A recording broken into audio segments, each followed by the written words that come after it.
Hello and welcome to the Below the Double Yellow Cup Series live tonight. Thank you for the subscription, Marcus Emerson. Thanks for tuning in right at the get-go of this.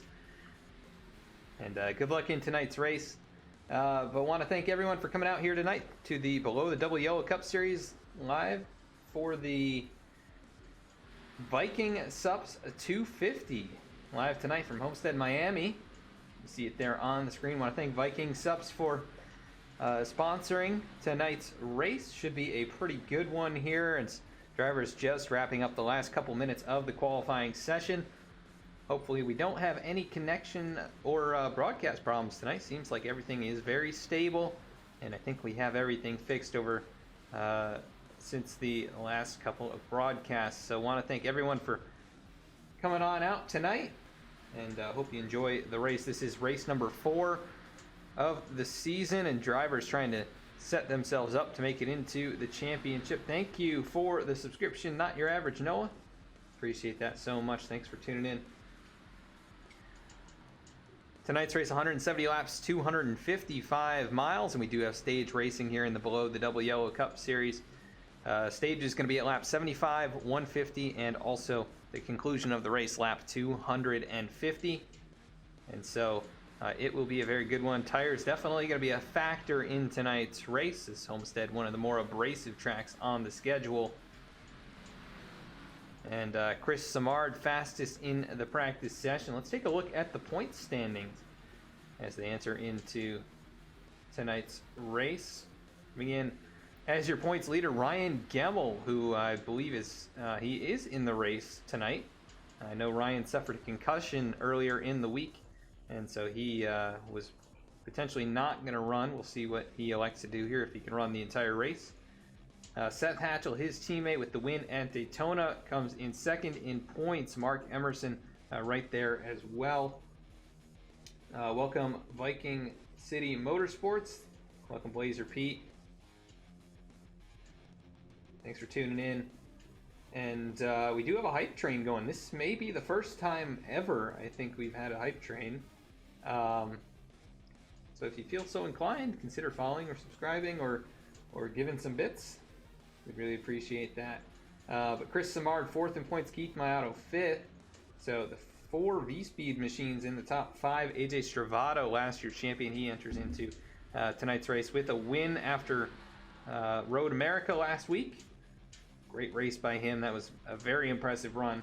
And he comes in tied for that 5th position, actually, with Keith Mayato.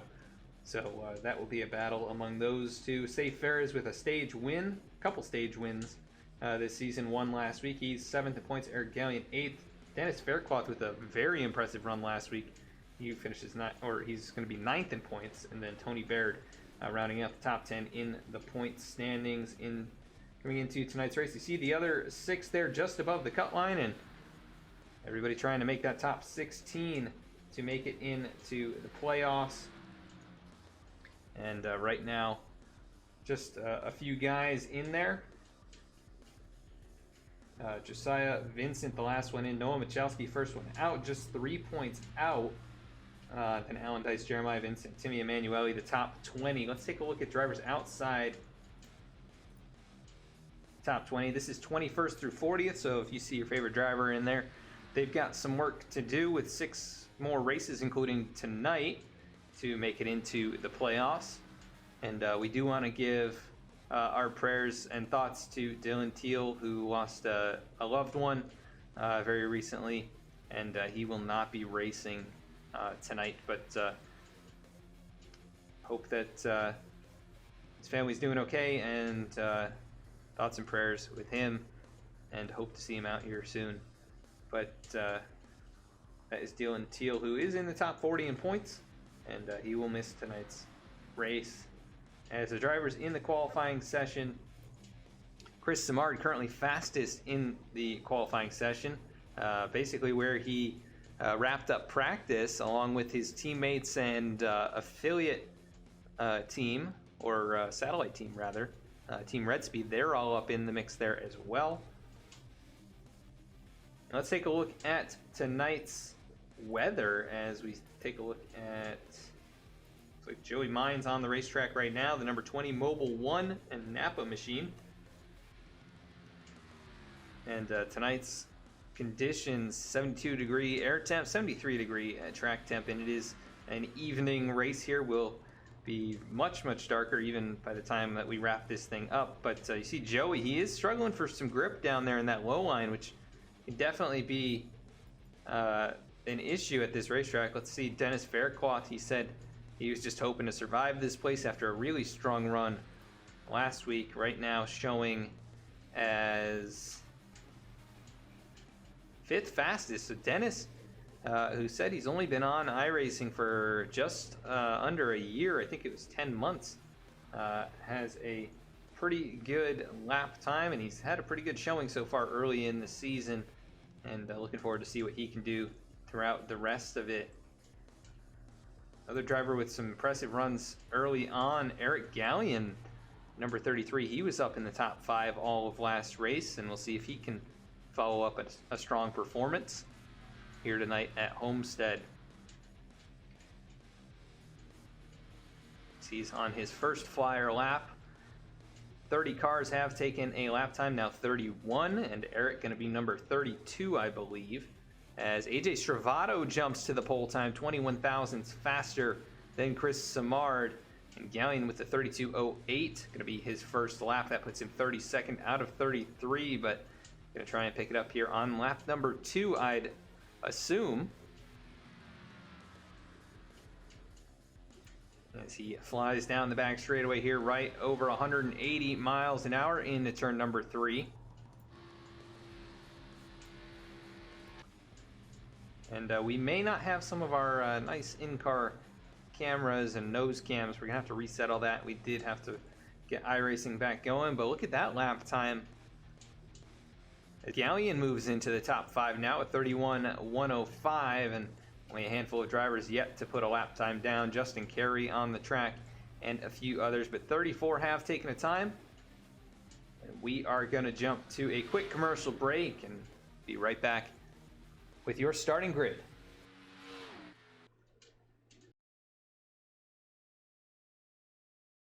Reach deep into yerba mate culture, and you'll discover people have long gathered to imbibe mate to awaken the mind, perform extraordinary feats, and exchange confidences. Brewed from the naturally caffeinated and nourishing leaves of the species of holly native to the South American Atlantic rainforest, yerba mate has the strength of coffee, the health benefits of tea, and the euphoria of chocolate, all in one beverage. Of the 6 commonly used stimulants in the world, coffee, tea, cola, cocoa, and guaraná, yerba mate triumphs as the most balanced and healthful while it stimulates. Come to life with Guayaquil's wide assortment of yerba mate offerings, from cans to bottles to loose-leaf yerba mate, all with powers to unite and energize.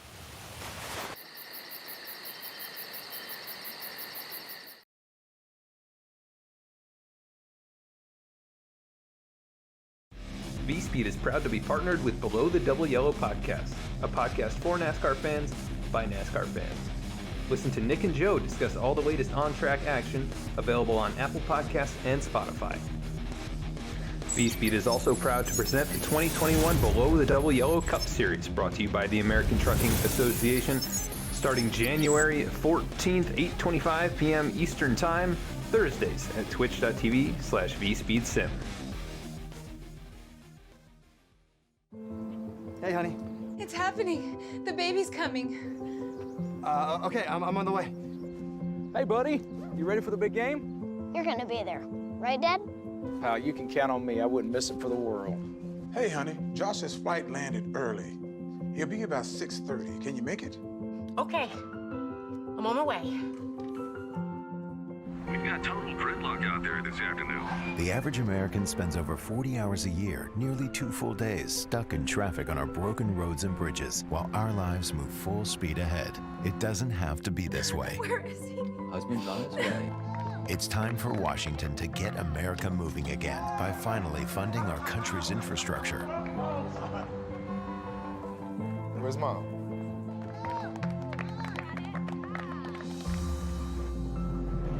Tell tell Washington to fund America's infrastructure, because life won't wait.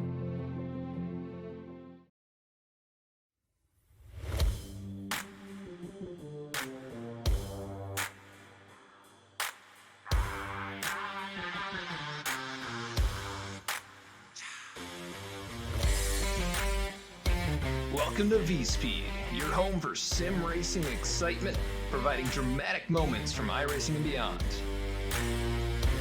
We offer broadcasting for leagues across iRacing, with specialized packages to help grow your league and advertise your sponsors. Shot at it, I think, and right now Stravato with that advantage. It's half a car length the difference between first and second going into turn one. He gives the bumper to Connor Horn. These two have gone all year to get to this point. Jacob Shorba drifting up the racetrack. They make contact. The 88 goes around. The 95 goes around. The 12 caught in it. Our design team can help you create anything from paint schemes to sim rig parts with expertise in both 2D and 3D design with 3D printing capabilities. Looking to get into broadcasting yourself? We can help you design and operate custom overlays to make your stream look as professional as possible. Our team can create and manage custom merchandise sales for you and your team. Check out our shop to see what we have in stock and how we can create some awesome merch for you. Check out our race replays on YouTube or catch us live weekly on Twitch. Visit us at vspeedsim.com to see how we can help you on your iRacing journey.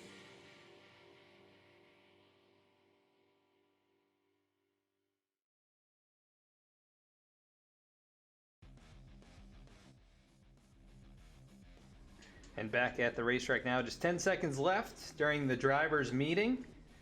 And we are going to be headed to the starting grid. Let's take a look at where your favorite drivers are starting in tonight's race. Starting on the pole, it's the winner here from last season, your champion from 2020, AJ Stravato. He picks up right where he left off last week, winning at Road America and now sitting on the pole for Homestead in race number 4. We'll see how he can do here from the front row. Alongside him, Brandon Vasquez, who is also very fast here in the fall. And, or actually, it was only about a month ago or a month and a half ago that we raced here. So Brandon picking up where he left off in that race. I think he came home with the top 10. We'll see if he can get even better than that, rolling off in the second position here tonight. Rolling off from row number 2, it's going to be Chris Samard in third. Kevin Cornelius starting on the outside in fourth position. Eric Gallion going to be starting in fifth position. And Seth Hatchell, winner from Daytona, going to be starting in sixth. Keith Mayato, so close the last couple of, or basically every race this season. He's going to be starting in seventh here tonight. Dennis Faircloth, second place last week. He'll be starting eighth. Jeremiah Vincent rolling off in the 9th position. Safe Ferris going to be starting in the 10th position. Rolling off from the 11th spot, it's going to be Nick Starling, who had a good run here last season. And Jordan Shepler going to be rolling off in the 12th position. Mark Emerson, winner from Las Vegas. He'll be starting 13th. Eric Hutton starting in the 14th position. Timmy Emanuele starting in 15th here tonight. Dale Glessner going to be starting in the 16th spot. Dallas Sullivan starting in 17th, and Nick Alves to his outside in the 18th position. Michael Newman starting 19th. Cody Adkins going to be rolling off in 20th. 21st is Ryan Gemmel. 22nd, Noah Michalski. 23rd, Nick Gardner. 24th will be Nathaniel Ostrowski. 25th will be Dennis Steele. 26th, Eric Barilli making a return to the series after missing a couple of the early races. Josiah Vincent starting in the 27th position here tonight. Look for him to climb through the field. And Brett Sommers going to be starting in the 28th spot. Eric Lambert rolling off in 29th here tonight. Alan Dice going to be starting in the 30th position. Joey Mayans starting 31st here tonight. And Tony Baird going to be rolling off in the 32nd spot. 33rd is Lyle Sulfridge. 34th, TJ Brendel. 35th is Justin Carey. 36th is going to be Zach Smith. 37th, Lane Sulfridge. 38th, Robert Gilmore. And that's going to do it. 38 drivers in tonight's race. But getting us going, it's going to be the 48 of AJ Stravato. last year's champion, winner of the race here just about 6 weeks ago, as we are awaiting the green flag for race number 4 of the season. Stravato gets us going, green flag in the air, and we are underway from Homestead, Miami. Cheer on your favorite driver in chat. Let us know you're out there. Let your voice be heard. We'll try and follow along with your favorite drivers throughout the race. Look at Chris Samarda already jumping up into that second position as the 33 of Galleon unable to deal with that. Actually, Brandon Vasquez lost quite a few positions. He was the one starting on the outside lane. He's already back to the 5th spot. So Vasquez going to have his work cut out for him, but look at these cars getting loose. Chris Samard really sideways. Stravato was very sideways, and everybody scattered 3 wide, 4 wide across the front straightaway. Look at Safe Ferris trying to take advantage as he moves up into the 9th position, but everyone's surviving lap number 1. No major issues there as we bring up our ticker so you can follow along with your favorite driver down the back straightaway. Stravato with a pretty large lead.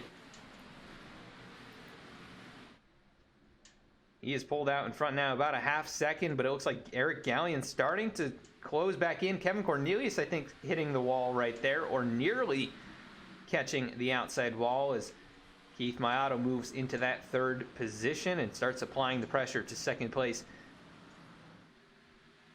And we've got winners from early this season. These two have battled it out all year, seemingly almost every race. These two are next to each other, Mark Emerson and Seth Hatchell.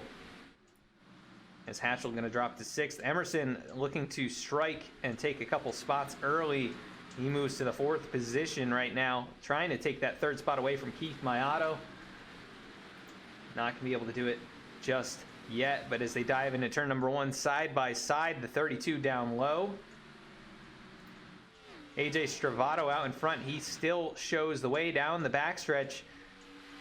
Into turn number 3, the gap about 3.5 car lengths now as Eric Galleon is starting to close. So some strong runners at the front to start this race. Kevin Cornelius with his best start to a race so far. I don't think he's had a ton of luck this season, but that number 17 car up here in the top 5 to kick things off. Doing a very good job managing that track position at the moment. Look at that car down low. That is the 39 of Timmy Emanuele, who was 3 wide. Right down on the inside there. He's going to get passed up by a couple of drivers. And that is Dale Glessner moving right on past him. The 2 car of Noah Michalski now with a good run from the high side. He's going to look low, now going to go high. The 39 cuts him off, and they will maintain their position 17th, 18th. The battle on your screen right now. As there goes the 16 of Nick Gardner to the inside. It looks like he may take advantage, but not. Yes, he is able to clear it. And look at this camera shaking with the wind blowing down the backstretch. As AJ Stravato still with that margin, about 4 or 5 car lengths now down the front straightaway. 7 laps in the book, and all of them led by the 48 car.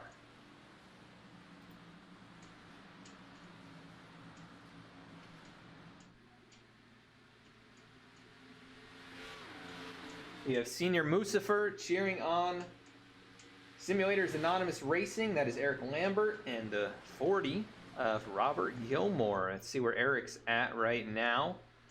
In the 34th position in that number 3 machine, just biding his time. No need to rush right now. And Robert Gilmore just a couple cars behind him. He is in the 37th position now, going to get passed up by Jordan Shepler, and he'll drop back to the 38th spot. We've also got the number 80 being cheered on.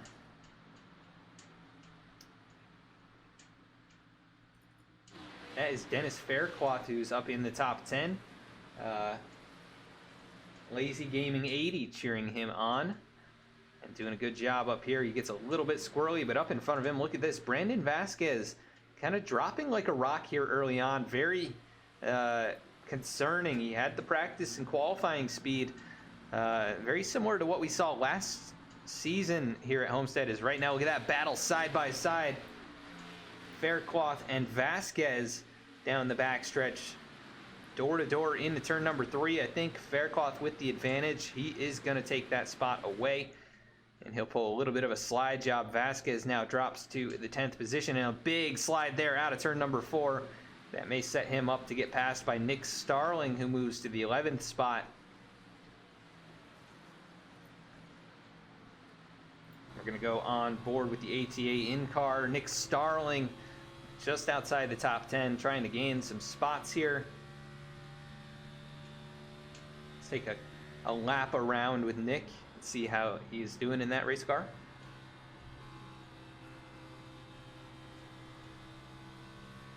Looks like a moment a little farther up actually for Seth Hatchell, who rides 5th, and I think maybe a slide there as Vasquez now actually dropping a few positions. Not sure if he lost control, but I think he just lost a few positions. So Vasquez back to 12th as he gets passed up by Chris Samard.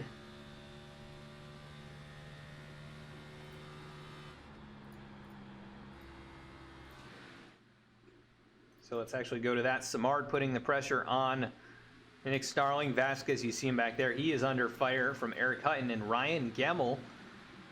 And I was surprised looking through the points that Eric Hutton, who was so strong with 2 wins last year, he has had some terrible luck this season. Finds himself very deep in the points standings. Let's look at the big wiggle there from the 39 of Emanuele. Now, here goes Gemmel peeking to the outside in that light blue and purple V-Speed machine. Now side by side, the battle for the 12th position is Eric Hutton going to look down low, and Brandon Vasquez dropping even more. He falls to the 13th position. And we have a new driver battling up here for second. That is Keith Mayato, who is so good at saving tires and chasing people down on the long run. He is battling with Mark Emerson, the number 32 machine, as he gets a little bit squirrely out of turn 4. It is nose to nose across the start-finish line.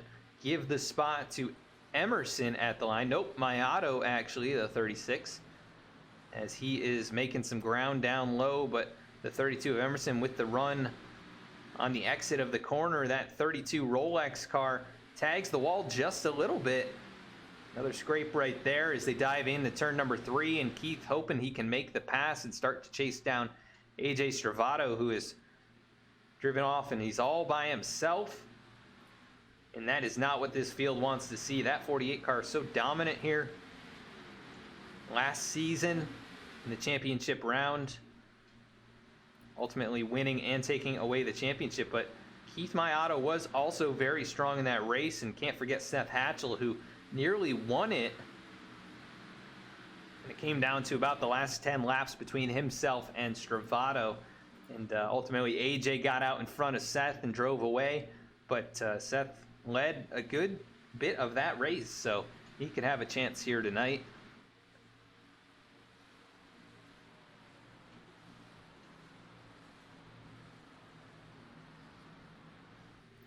And again, the stages in tonight's race: lap 50, lap 100, and lap 170. So driver is going to have to make it all the way to the end of stage 1. 70% fuel. I think they will have to make a pit stop. The question is, when do you elect to do that? Let's take a look at the field here. No real battles. Michael Newman on the screen right now in the 19th position. Right behind him, Cody Adkins in the number 81. Looking for a solid run here tonight. Nick Alves in a new paint scheme. Tricky, looks like a hand-painted scheme on that number 24. And Noah Michalski, Dallas Sullivan going at it here, 22nd, 23rd position. Right behind them, the 41 of Ostrowski, who also has a new paint scheme on that race car. And look at Dallas Sullivan now diving to the inside in the Fancy Feast Ford Mustang. And he is going to get a great run through turns 1 and 2. He's going to clear the 2 car now, taking over the 22nd position. But Michalski with the run down the backstretch right to his back bumper. He will surrender the spot. So those positions change hands. And we have a battle up here between Emerson and Hatchell. I told you these two have battled it out every race at some point or another. And it's looking like it's going to be that way again here tonight.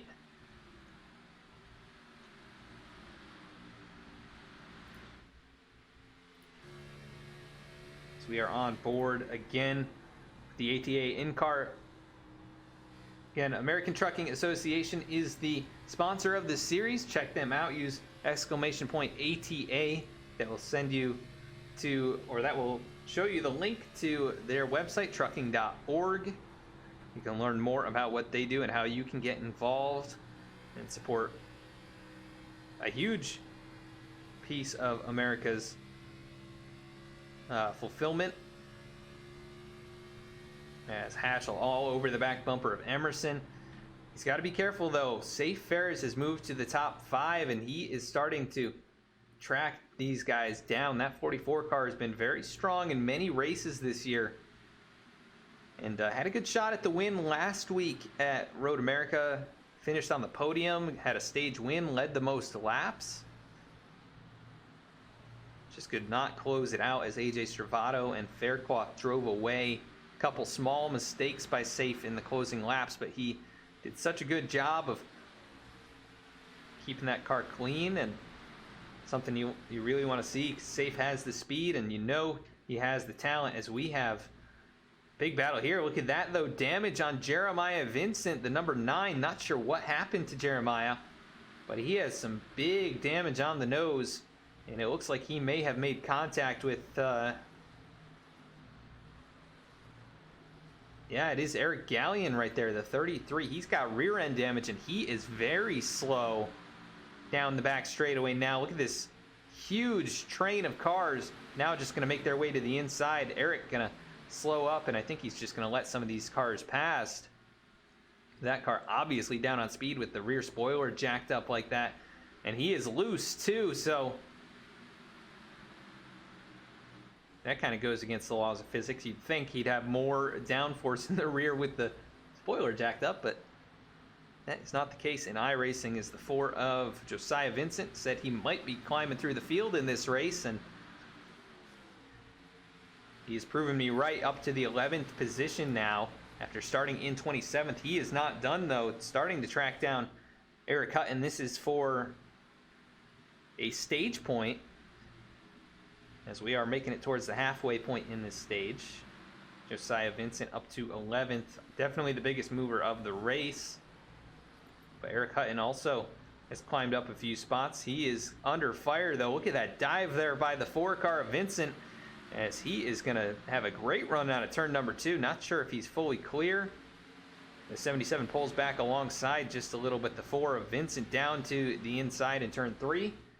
And he is going to take away the 10th position, so doing a good job there as he gets a little bit loose out of turn 4, able to hang on to it and lives to race another lap. Look at this, though. AJ Stravato on island out here, and then you got Keith Mayato also on an island, and then Seth Hatchell did make the pass on Mark Emerson. That is for the 3rd position, as we've got a car smoking down here. Oh no, that is Zach Smith and Joey Mines, as the 1 of Zach Smith with the blown engine. He's going to pull it to a halt in his pit box and most likely take it behind the wall. Not sure what happened to these guys. Let's see if we can find out. Oh, there it is. So this was an incident. The 1 of Zach Smith, side by side, a little bobble by the 20, and he bounces it off the wall. And look at that, Eric Lambert involved as well. He has some nose damage, but man, big hits by these two. And it is amazing that that car is not smoking. But AJ Stravato now nearly 2 seconds out in front. Keith Mayato, the only one within striking distance, at just under 2 seconds back. Now that climbs to over 2 down the back straightaway, and Seth Hatchell another 1.5 seconds behind. I would expect Seth to maybe get up there and catch Keith with the pace that he has shown here over the last few laps. But Keith actually Actually, yep, Seth Hatchell is the fastest car on the racetrack. Now Chris Samard, the fastest on the track, in the 6th position. So the two V-Speed machines, the fastest on the track right now, but not enough faster than AJ Stravato in the Waste Management number 48, as they are past the halfway point in stage 1. When do drivers come to pit lane, or do they make a pit stop at all? See if there's any battles going on the racetrack right now. Looks fairly spread out, other than right here. Cody Adkins and Dale Glessner, as Glessner has dropped a few spots. Cody Adkins starting to put the pressure on. He climbs inside the top 20 now, fighting for the 18th position. So he gets a good run out of turn 2. The 24 of Nick Alves right there to capitalize off the draft of these two side by side.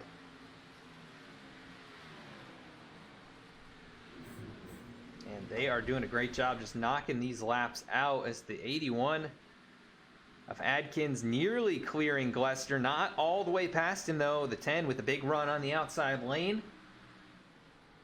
And he will hang on to that position for the moment. Look at the send into turn number 1. That's going to cost him on exit. And there goes the 81 of Adkins right on past, and he'll move to 18th. Now Glessner has to fend off the 24 and the 46. Look at this, Alves now looking down low. The 10 going to cut the nose off that 24, and he'll retain that position for the moment. As Eric Hutton up here, he is battling with Ryan Gemmel. These two have been back and forth throughout the race. Gemmel into the top 10 now.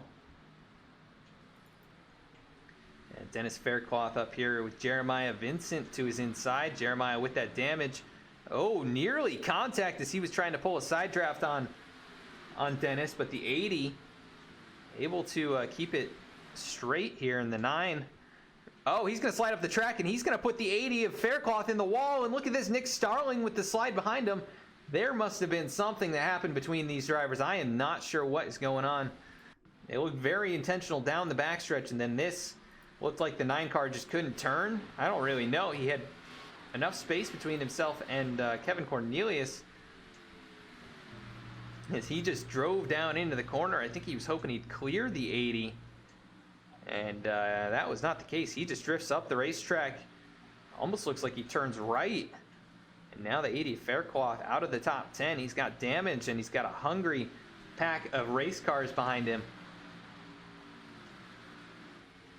So he'll hope for that yellow flag to fly at the end of stage 1 and get some damage repaired and try and climb back up towards the front. But right now, someone who is completely out of trouble and out of the mess,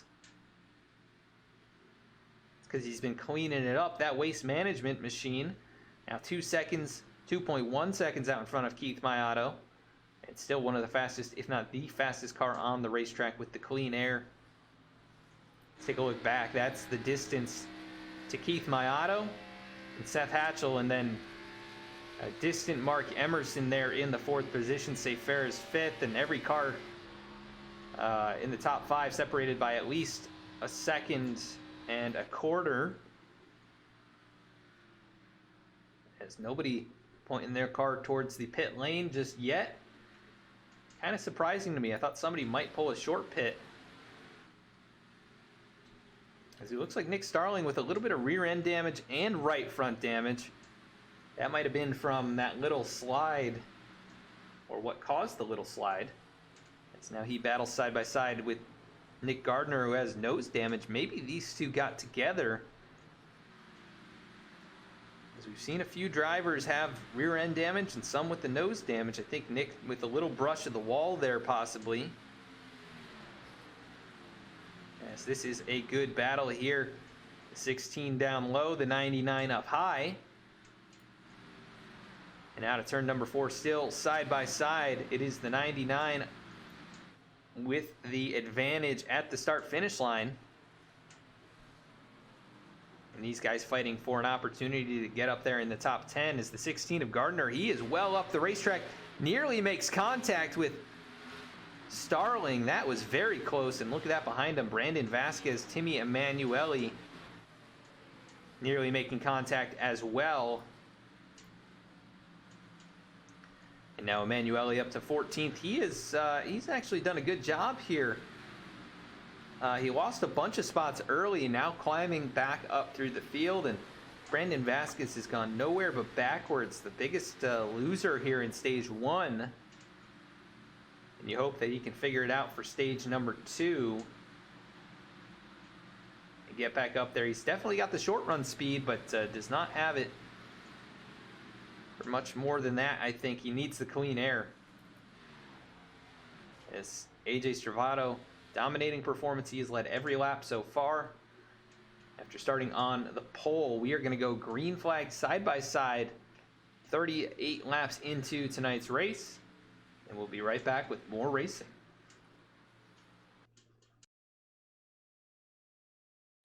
V-Speed is proud to be partnered with Below the Double Yellow podcast, a podcast for NASCAR fans by NASCAR fans. Listen to Nick and Joe discuss all the latest on-track action, available on Apple Podcasts and Spotify. V-Speed is also proud to present the 2021 Below the Double Yellow Cup Series, brought to you by the American Trucking Association, starting January 14th, 8:25 p.m. Eastern Time, Thursdays at twitch.tv/VSpeedSim.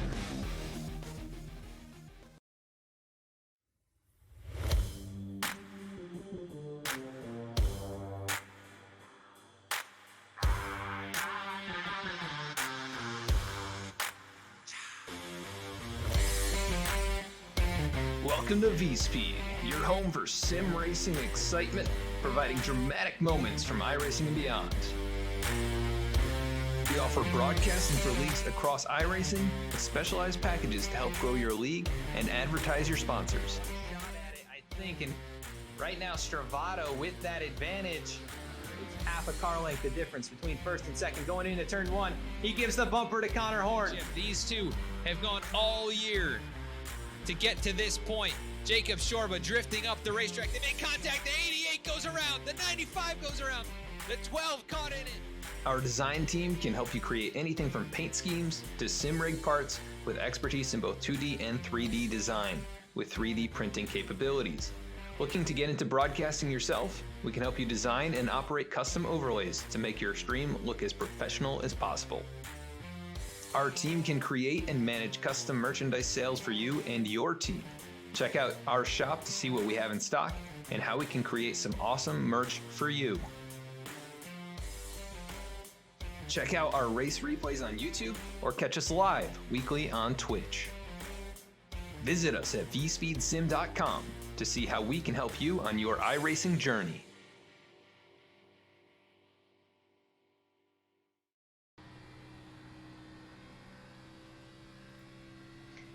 And back at the racetrack now on the American Trucking Association in-car camera with Josiah Vincent, the number 4 machine, just outside the top 10, fighting for that final stage point with just a handful of laps remaining.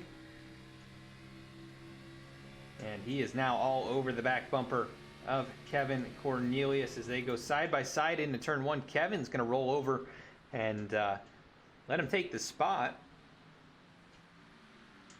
We'll see if Kevin can get back to him. A little wiggle there out of turn 2. As the gap now just 1 car length between these drivers. No real battles up inside the top 10 other than this. As Kevin Cornelius now losing some position, track position now. The 4 car pulling away just a little bit.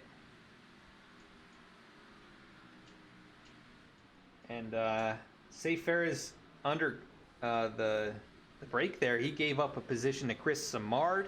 That was the 5th position, as Safe now back to 6th. And Ryan Gemmel has climbed up to 7th. Good to see Ryan with the speed here tonight. Looked like maybe he didn't have enough practice or something. He was 21st on the board in qualifying, generally one of his strengths. And right now up here inside the top 10.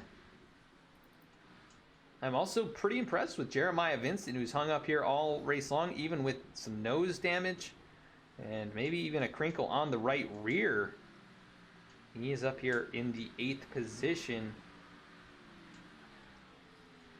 And this looks like a battle starting to brew. Eric Hutton in the 9th spot behind him. He is closed in from a good margin back, but last lap was about a 10th slower than Jeremiah So we'll see if he can get up there and fight for the 8th position.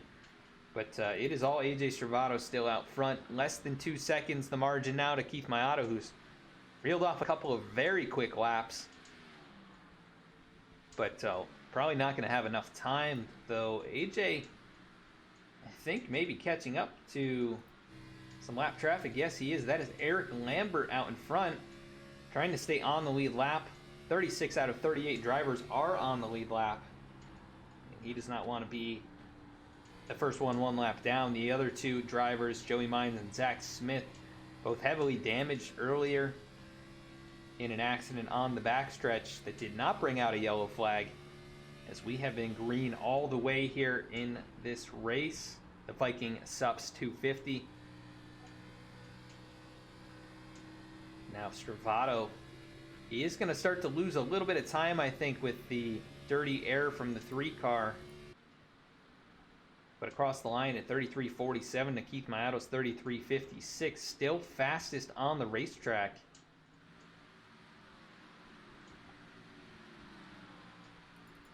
And this battle still brewing right here for 8th and 9th. And we do have another battle out here. Nick Starling holding off Timmy Emanuele, and then Brandon Vasquez, Nick Gardner side by side. Looks like Brandon has found a little bit more pace in that race car, trying to get one of the spots back that he's lost early on. It's that 23 car. He does have some right front damage, and oh, he's going to get into the 16 there in turns 3 and 4. And that'll send Gardner up the racetrack. Sure, he did not appreciate that, but now the battle behind Vasquez between Adkins and Gardner. And the 16 with a lot of nose damage. Definitely going to hurt his efforts in tonight's race. Adkins really low on the racetrack. Gets a little bit loose down there. Here comes Dallas Sullivan to take advantage. He'll dive to the inside lane, and this is for 16th. Dallas Sullivan trying to make something happen here at the end of stage 1. But AJ Stravato on the last lap of the stage, he's trying to get by the 3 car here, as it looks like Keith Mayato has cut about a half second out of the race lead.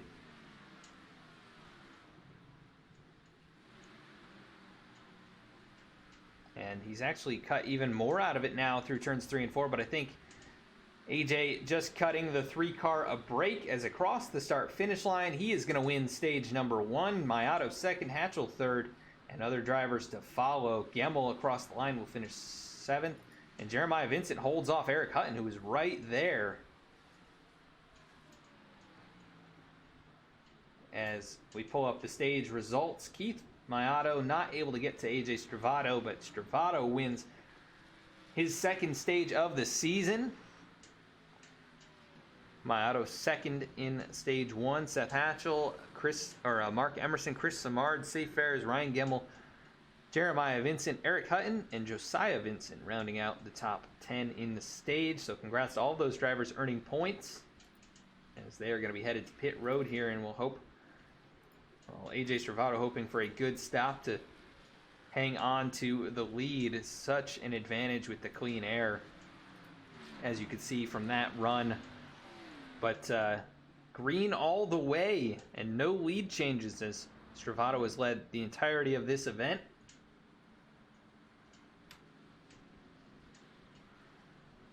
We do want to give a big shout out to Viking Supps for sponsoring tonight's race. The Viking Supps 250. This is race 4 of the Below the Double Yellow Cup Series, sponsored by the American Trucking Association. I want to thank everyone for coming on out and watching, and hope you're enjoying the broadcast so far. As the field brings it to pit lane, is AJ Stravato showing the way, followed closely by a couple of V-Speed machines in Keith Mayato and Seth Hatchell.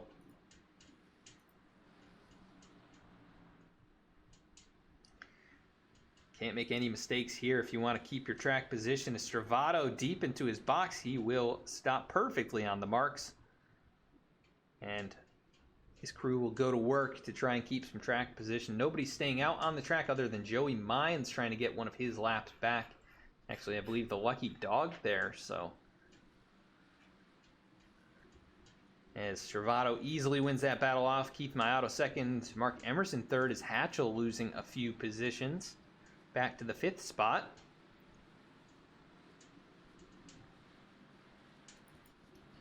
As let's see if we can get a word in with Nick Gardner, who has a little bit of damage on that race car. Let's see if I can find him here in the in-race communications.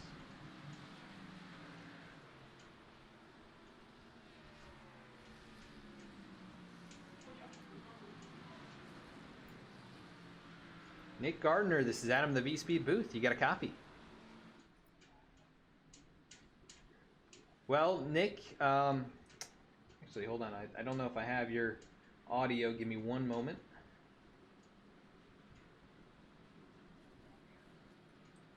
Yep, I'm not sure you're showing up on the broadcast, so give me one moment. I gotta fix this.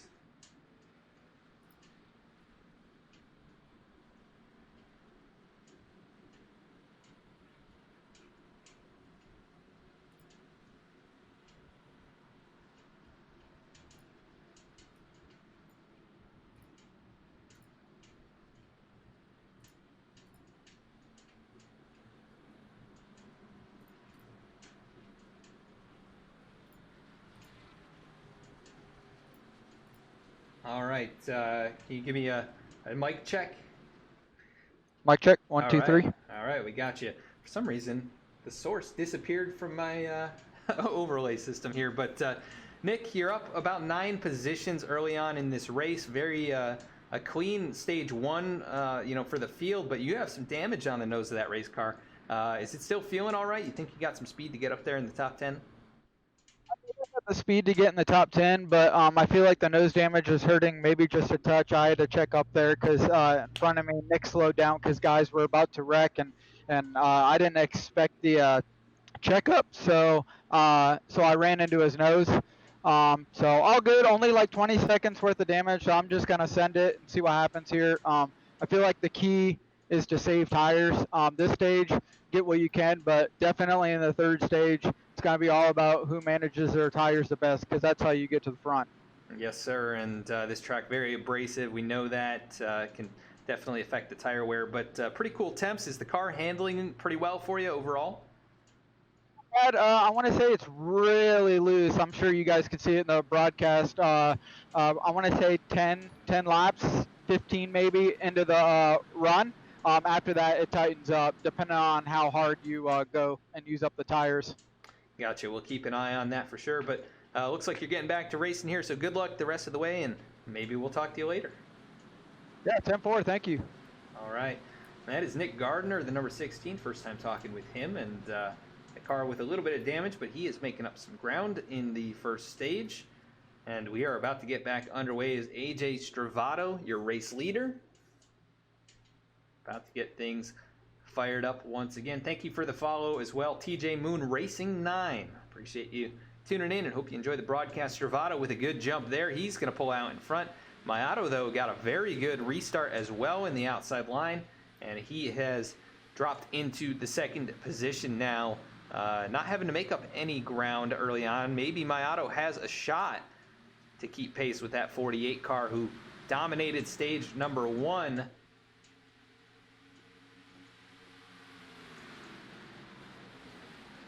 And it looks like he is starting to put some pressure on there. We saw a lot of drivers get very loose here.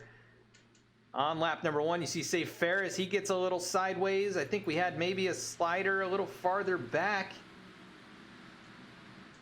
Well, it looks like we are all good. Everybody survives turn number 4, which was a big issue on lap 1 of this race. And it's Mayato. You can see him taking a much wider arc on the exit of the corner and kind of avoiding the dirty air, at least for 100 yards or so, as he pulls right behind the 48, and that is going to be a very difficult way to get there as he catches the outside wall. Mayato just a little brush there, able to actually, it doesn't even look damaged, so maybe that was just a little bit of a latency thing, but good job to keep that car pointed in the right direction as he finds himself just about 2 or 3 car lengths back, and then Mark Emerson, Seth Hatchell, Chris Samard, and Eric Hutton up into the 6th position now. And Eric looking for really his first solid run of the season. He's had a lot of bad luck. Comes in here, I believe, outside the top 20 in points, maybe even outside the top 25. And we have Ground Zero Pittsburgh cheering on Dale Glessner. And Dale has struggled a little bit early here, surprisingly.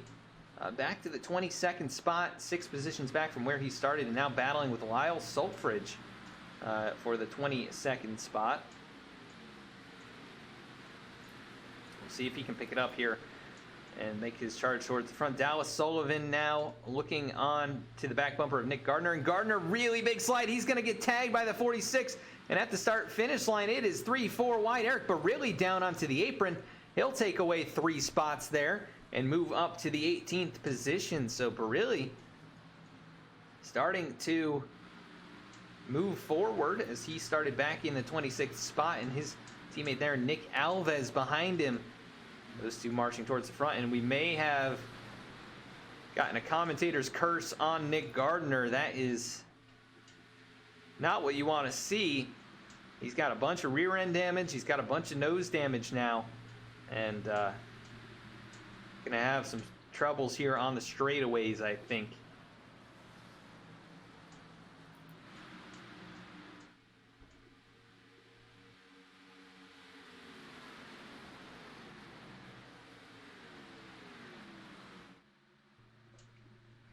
As it looks like Stravato slowly creeping away now, about 3/10 out in front of Keith Mayato. But I think these two are probably going to be your favorites for the victory here. I think Keith very good at saving tires and a very experienced IndyCar driver here on iRacing. And you can see he is still maintaining that 2-3 car length gap to Stravato. Once again in the ATA in-car camera.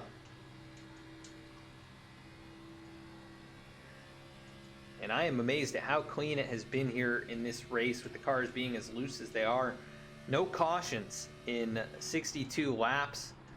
We did have an incident on the backstretch that did not bring out a yellow between Joey Mines and Zach Smith. And Joey back on the racetrack now, 5 laps down. Zach Smith still having repairs done on that car. He sits last in the 38th spot.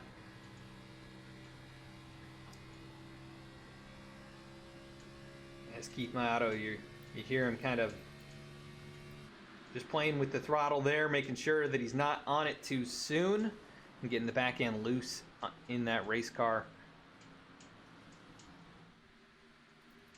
Let's take a look a little farther back. Looks like a line of race cars here. TJ Brendel rides behind Alan Dice. Alan had a few good races early on, or a few good runs at least. I'm not sure he's had the finishes or not.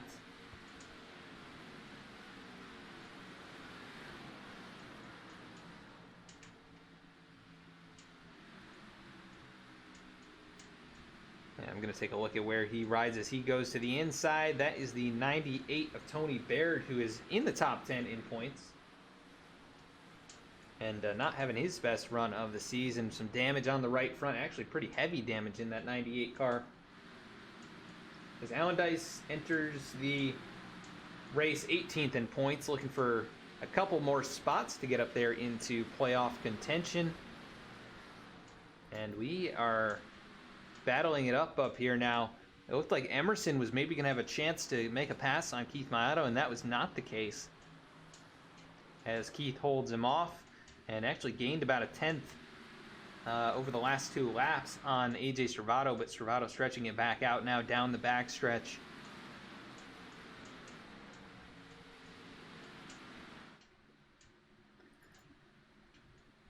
And a driver to keep your eye on, like I mentioned early on in the broadcast, Josiah Vincent up 19 positions and starting to work on the back bumper of Safe Ferris. Josiah was very strong at these tracks last season, and no matter where he started, he always was up there in contention by the end of it. So it would not surprise me that he gets out of here with a top 5 finish tonight after really not a great qualifying effort by his standards. But it seems like a lot of drivers kind of missed on qualifying tonight.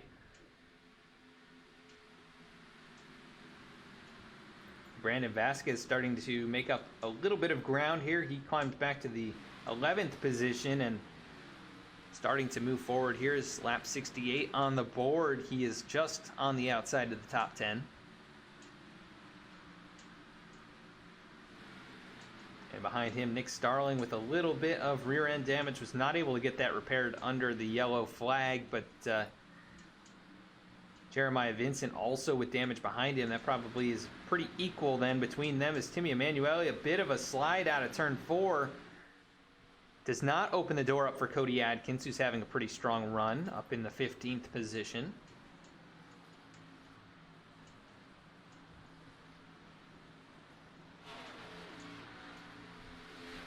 That's a pretty good set of battles right there inside the top 15. And not too much else in terms of side-by-side action right now. Seems like a lot of single file. And you see the two V-Speed machines of Seth Hatchell and Chris Samard right now behind Mark Emerson. And all these guys doing a very good job of clean green racing tonight. Really nice to see Ryan Gemmel up here in the top 10. He's putting pressure on Kevin Cornelius, who fell outside the top 10 right at the end of stage number 1. And I was very surprised that they were able to go the whole way on fuel. Oh, is Kevin Cornelius in the wall? Right as we were talking about him, he goes shooting down the racetrack and somehow doesn't even lose any positions. As Brandon Vasquez too far back to take advantage. What just happened there to Kevin? He just catches the outside wall, and what a good save. Let's actually go on board with him while he did that. Yep, just a little correction there. That car gets very light in the rear, and man, that's like staring death in the face, headed towards that inside barrier at that kind of speed. But a good piece of driving as we've got a car blown up. That is safe. Ferris spun around. That's going to bring out our first caution for a crash. And I think Safe didn't hit the wall, but that is going to bring out the yellow flag. Let's go take a look at what happened to the 44.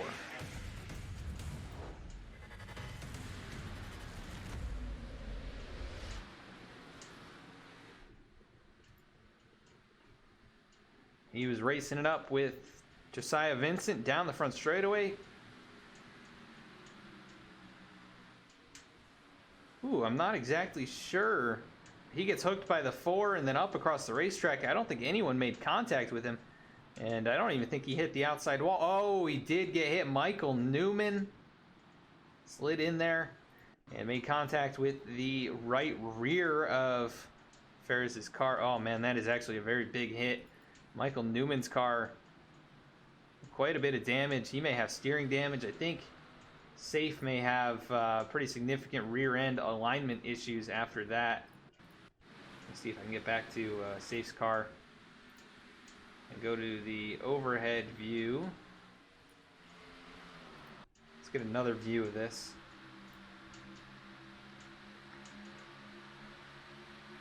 Down the front straightaway, the 4 drifting up. The 44 came down maybe a foot, but the 4 came up probably 2-3 feet. Not sure what the scenario was there, but that is definitely not great for the 44, who's having a good clean run.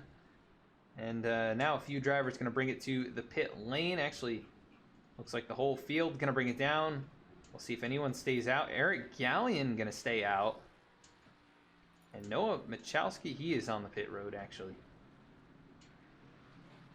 So I want to see if Safe has... he is not crab walking. That is amazing. He must have got hit right behind the rear axle. So that is lucky for him as he sits in the pit road. And all right, the timing and scoring was off. It was showing Noah Michalski as the race leader, but that is not the case. It is Eric Gallion right now who elected to stay out on the racetrack.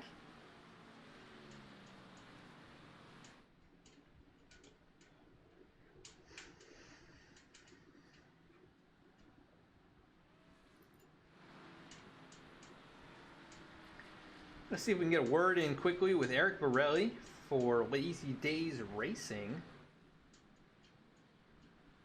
Bring him up here in the booth.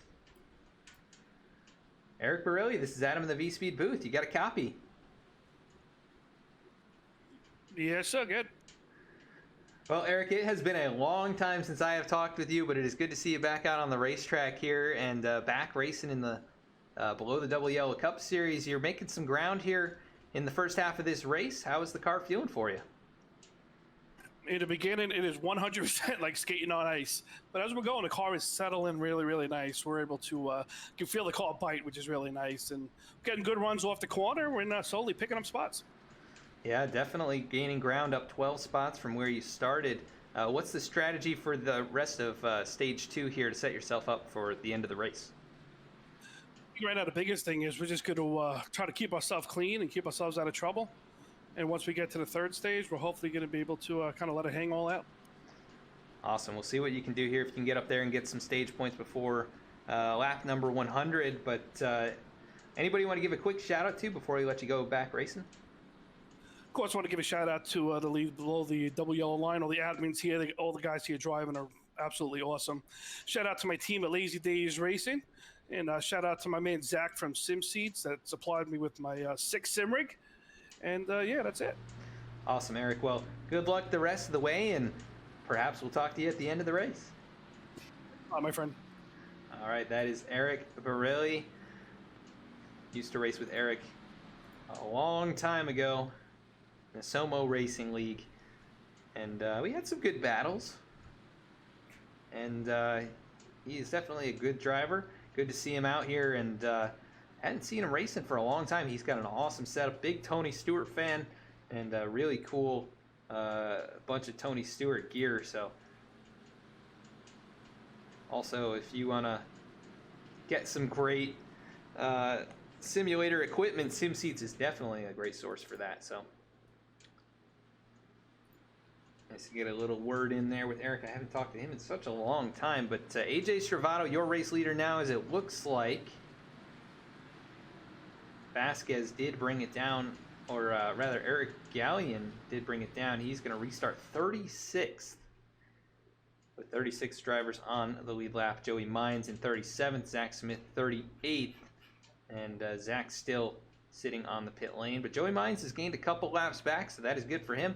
As Stravato gets us going, green flag back in the air. And we are underway once again after caution number 2.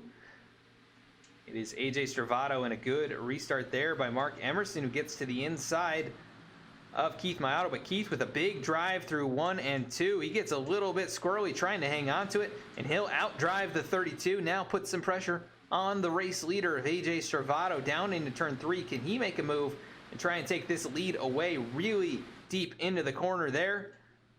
And he gets a little bit sideways nearly up the racetrack, and he'll hang on to second, but it'll lose about 2 or 3 car lengths out of turn number 4, and AJ Stravato might be able to skate away once again. Look at this battle between teammates for 4th and 5th position.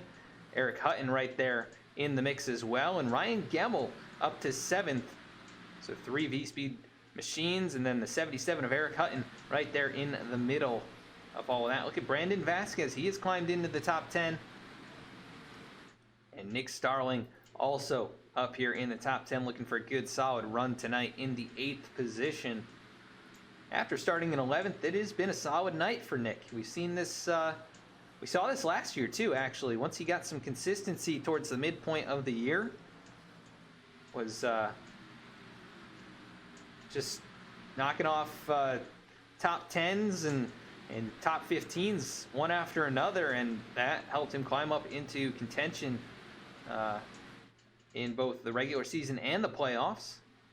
And he did capture a victory in both to make his way into the playoffs and also into the championship round. So we'll see how he does here as we have another yellow flag on the racetrack. I'm not sure who that is, but it looks like possibly Tony Baird bringing out another caution here in stage number 2. Let's go take a look at what happened.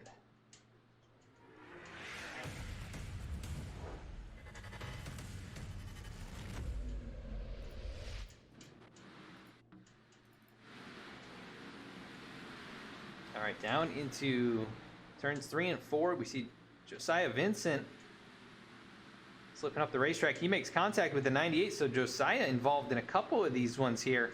And the 98 going around, he gets the tail end ripped off. I think that was Dennis Faircloth, who seems to have escaped with very little damage. Let's see what happened here, though. It looks like Josiah just slips a little bit loose there on that low line and then overcorrects the 98 of Tony Baird. Nothing he could do. He was just along for the ride, and that is big damage for Tony, who comes in the top 10 in points. Right now looking at tough way to run the rest of this race with that car a bit skewed in the rear, and also it's a bit narrower and a bit shorter. We'll see, does anyone bring it down the pit lane here?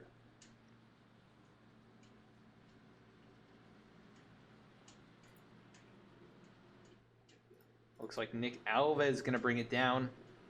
One of only a handful of takers. Lyle Sulfridge, Eric Lambert, Dennis Faircloth, and Tony Baird. It looks like Nick overshoots his box just a little bit. We're going to cut to a quick commercial break. We will be right back with the green flag.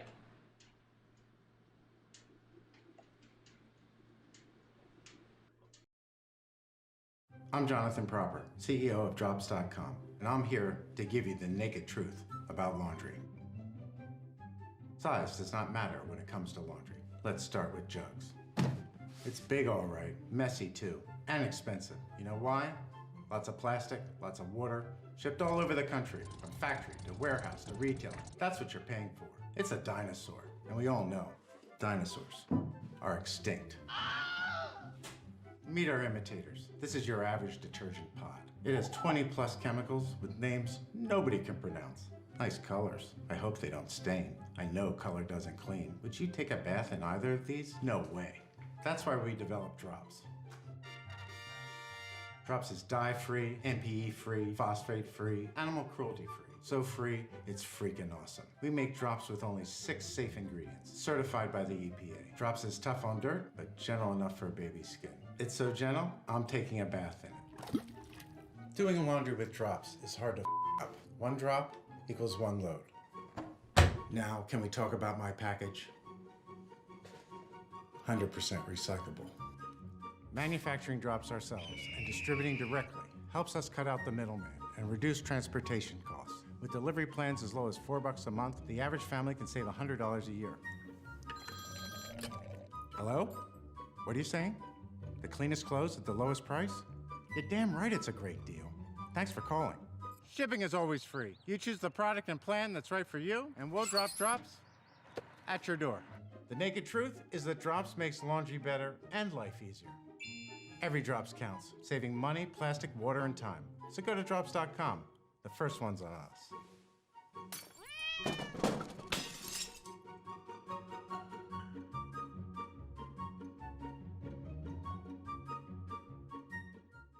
Reach deep into yerba mate culture, and you'll discover people have long gathered to imbibe mate to awaken the mind, perform extraordinary feats, and exchange confidences. Brewed from the naturally caffeinated and nourishing leaves of the species of holly native to the South American Atlantic rainforest, yerba mate has the strength of coffee, the health benefits of tea, and the euphoria of chocolate, all in one beverage. Of the 6 commonly used stimulants in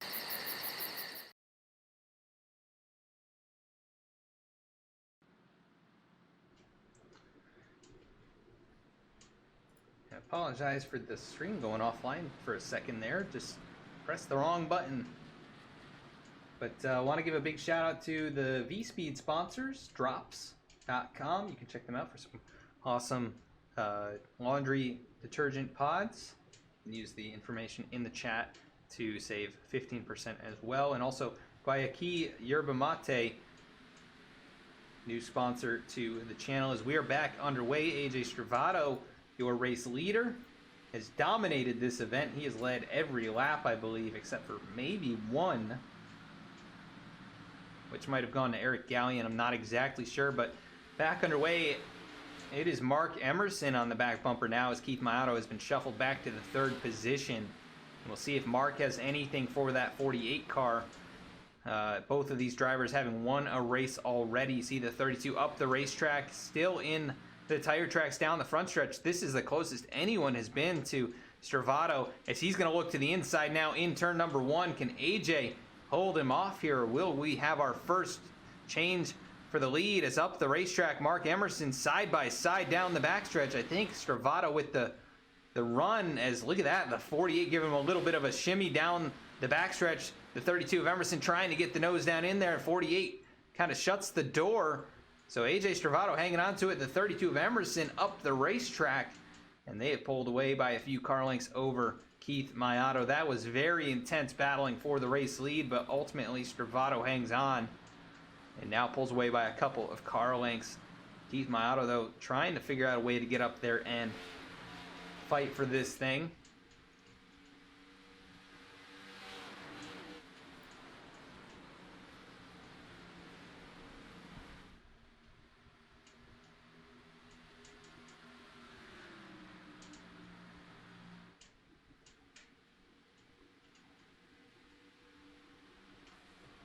Again, apologize for the stream dropping there for a second. Just double tapped the button that definitely need to probably remap here. As we had a big bobble back there, Dale Glessner, who's fighting just outside the top 10 with Nathaniel Ostrowski and Timmy Emanuele. And where is Eric Barilli? We just talked to, he is outside the top 30 with a little bit of left side damage and some right front damage. So Eric involved in something here after we talked with him. And commentator's curse, I guess, striking for the 2nd time tonight. We also saw the 16 of Gardner get involved in something just laps after we talked with him under the first yellow flag. As now he fights with the 22 of TJ Brendel, the 81 of Cody Adkins. Down the front straightaway they go.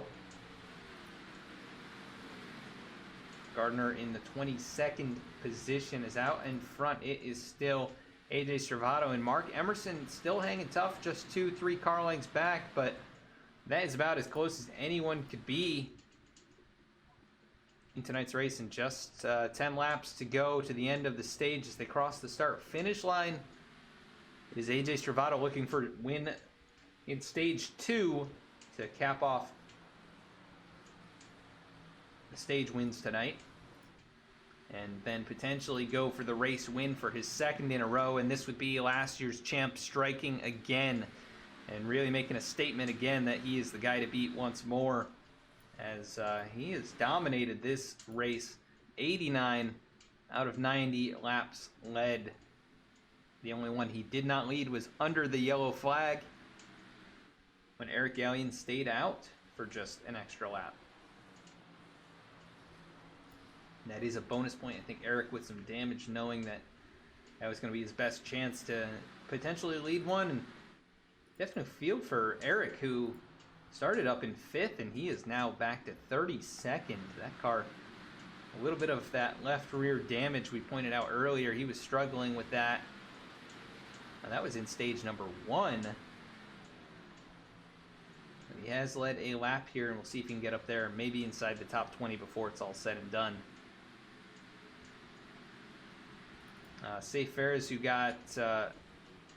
actually got spun by the 4 machine, who's right here with them.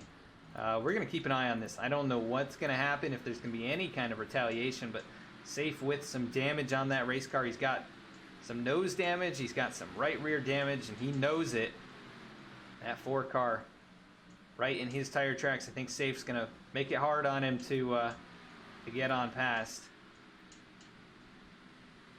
as that car definitely hurt. He was up in the top 10 for pretty much the majority of this race. You see Josiah Vincent now looks to the inside. Safe going to give him that lane, and the 4 is going to get a good run through 1 and 2 down the back straightaway side by side. Now this could get pretty dangerous. Safe's got to be very mindful of what could happen. He's going to pinch the 4 car down, and we saw what happened with Josiah the last time that happened as well. Josiah has been involved in a couple things here, and he is going to make the pass on safe areas, but this is looking a bit aggressive. Is the 44 right on the back bumper. Not sure if he's going to try and give him a little love tap, but that is not the case. Jordan Schepler up into the wall, though, as this is the best he has run all race long in the 17th position. Behind him, it is Lane Sulfridge, the Hot Wheels machine.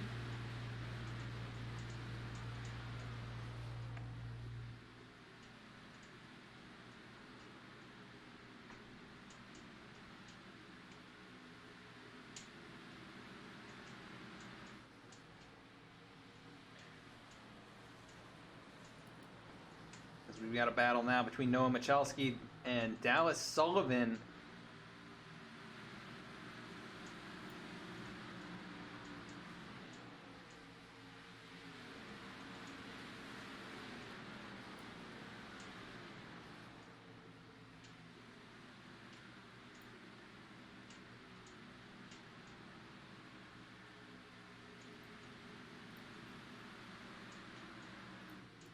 And look at this, we've had a change up here. Keith Mayato back to the 2nd position.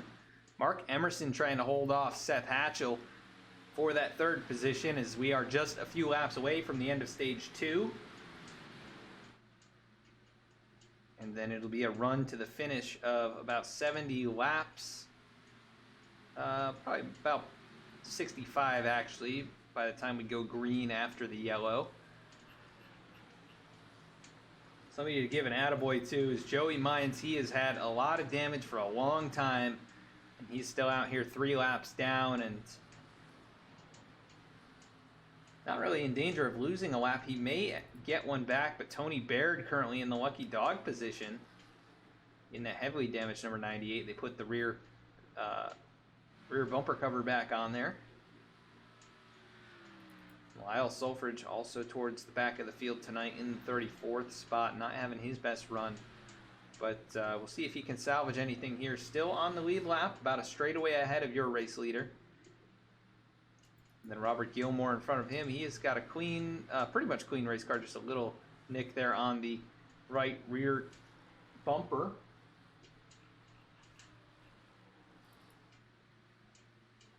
And AJ Stravato still out in front, stretching the lead. Is 1.4 seconds, and Keith Mayato just not close enough to chase him down. Actually 1.7 seconds as that resets for us. And this is the last lap of stage number 2. It looks like AJ Stravato is going to win stage 1 and on his way to stage 2 here. No challengers at the moment, but look at this battle. Nick Starling and Brandon Vasquez. This is for the final few points.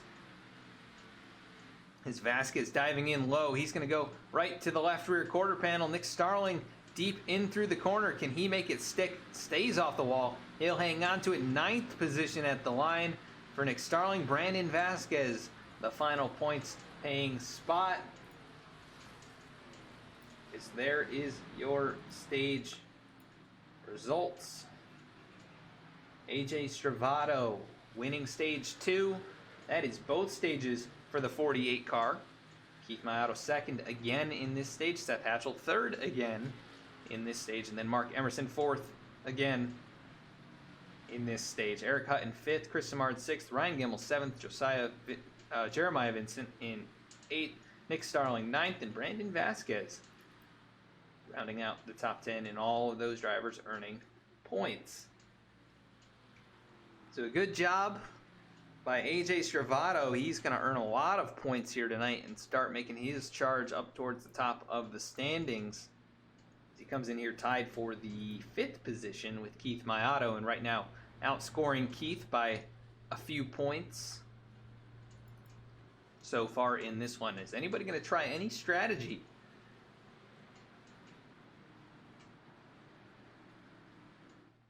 They have been out there 28 laps on these tires. I don't think anyone's going to take 2 tires. That would be very risky. Is anyone going to try and leapfrog the 48, though? By unconventional means. We'll have to see. As the pace car still on the racetrack. Nobody's staying out with it.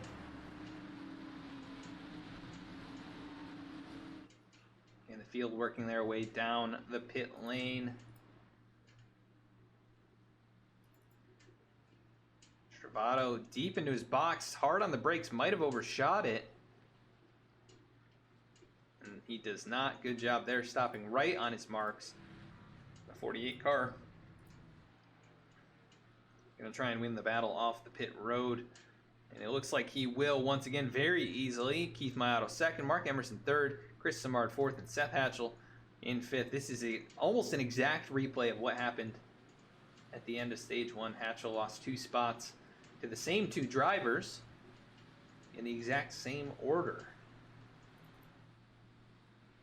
So a little bit of deja vu there as we are going to go to another quick commercial break, and we'll be right back with the green flag.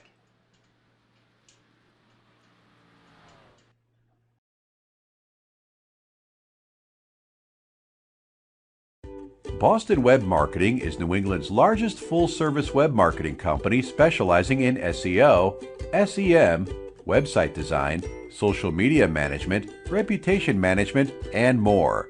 Founded in 2009, we have rapidly expanded and are able to service small to large clients nationally as well as worldwide. We are a long-standing Google partner with a large team of SEO specialists, certified AdWords professionals, web designers, social media experts, and web marketing gurus. Our team provides excellent, knowledgeable, and highly effective web marketing services. Contact us today to get started. 617-676-8109. www.getfoundquick.com.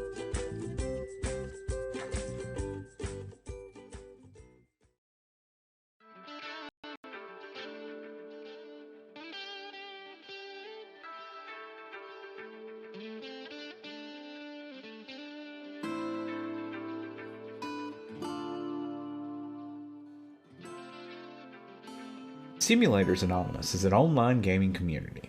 The heart of this community is playing simulator-style games, everything from driving, farming, flying, to the occasional survival game. We would love for you to join us.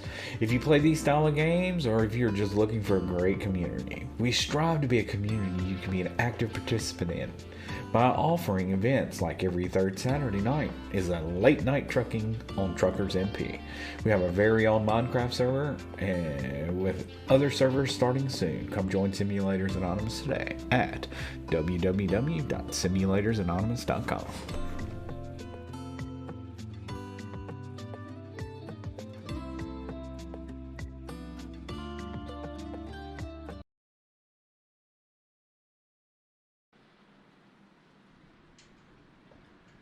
It is 1 to go. It will be a 65-lap run to the finish. And I think they're going to have to make a green flag pit stop, assuming we go green the entire way. Let's do a quick recap of tonight's race to this point. 4 cautions, just 2 lead changes in tonight's race. That was AJ Stravato. Actually, it was... Eric Gallion staying out was the first one, and then AJ Stravato taking it right back after Gallion pit. So it has been all AJ Stravato at the front. Very similar story to what we saw last year here at Homestead, and if you are just joining us tonight, this is the Viking Supps 250 at Homestead, race number 4 of the Below the Double Yellow Cup Series, and we are back underway here for the start of stage 3. AJ Stravato winning stage 1 and 2. Keith Mayato able to get a good restart this time. Can he put some pressure on the 48 car? Look at him dive down to the inside here and try and chase him down out of turn number 2. We have 4 wide action farther back. That is dangerous. Eric Lambert in the middle of all of that. And look at Keith Mayato. He's got to be very aggressive on this restart to try and make anything happen, but he gets a little squirrely. So does the 48 as we've got side by side.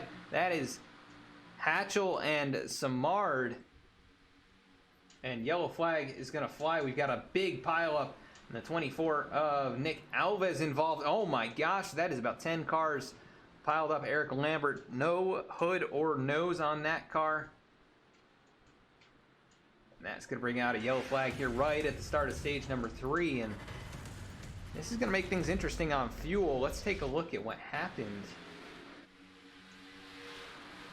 Well, this is what it looked like coming out of the backstretch. Down in turn 3, Safe Fair is way down low. You see Dallas Sullivan right there in the middle. The 24 of Alvarez gets loose.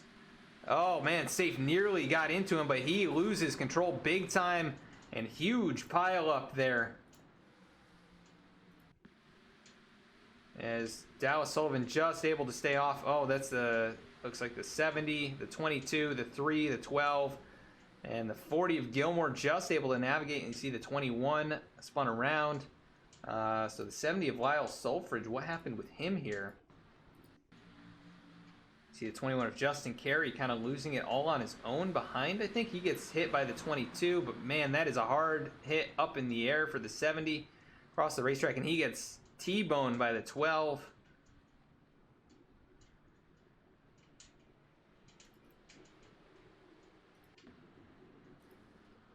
Trying to get a view here of the 24. Man, that is a big hit, and the nose is gone, and then it shows back up. So iRacing will figure itself out there, but big nose damage. And I wonder if anyone is going to try and save, or maybe they're going to pit to try and stretch it from here, as it will be 63 laps from this point.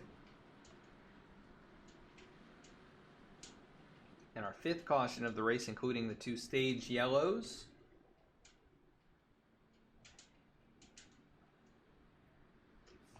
And does anyone bring it down other than those cars that just got big damage? You know what? Eric Barilli is out of the race. Commentator's curse is struck again. I'm so sorry, Eric. Did not mean for that. Also the 16 of Gardner, he's still out here in the 23rd position, so hasn't fully struck yet for Nick, but hopefully he can beat that curse and get up there and get a nice solid finishes. Pace car lights are still on. We'll see if there's anybody we can talk to here. Let's talk to Brandon Vasquez. I've talked with Brandon a few times in the past, but let's see if we can get him up here in the booth.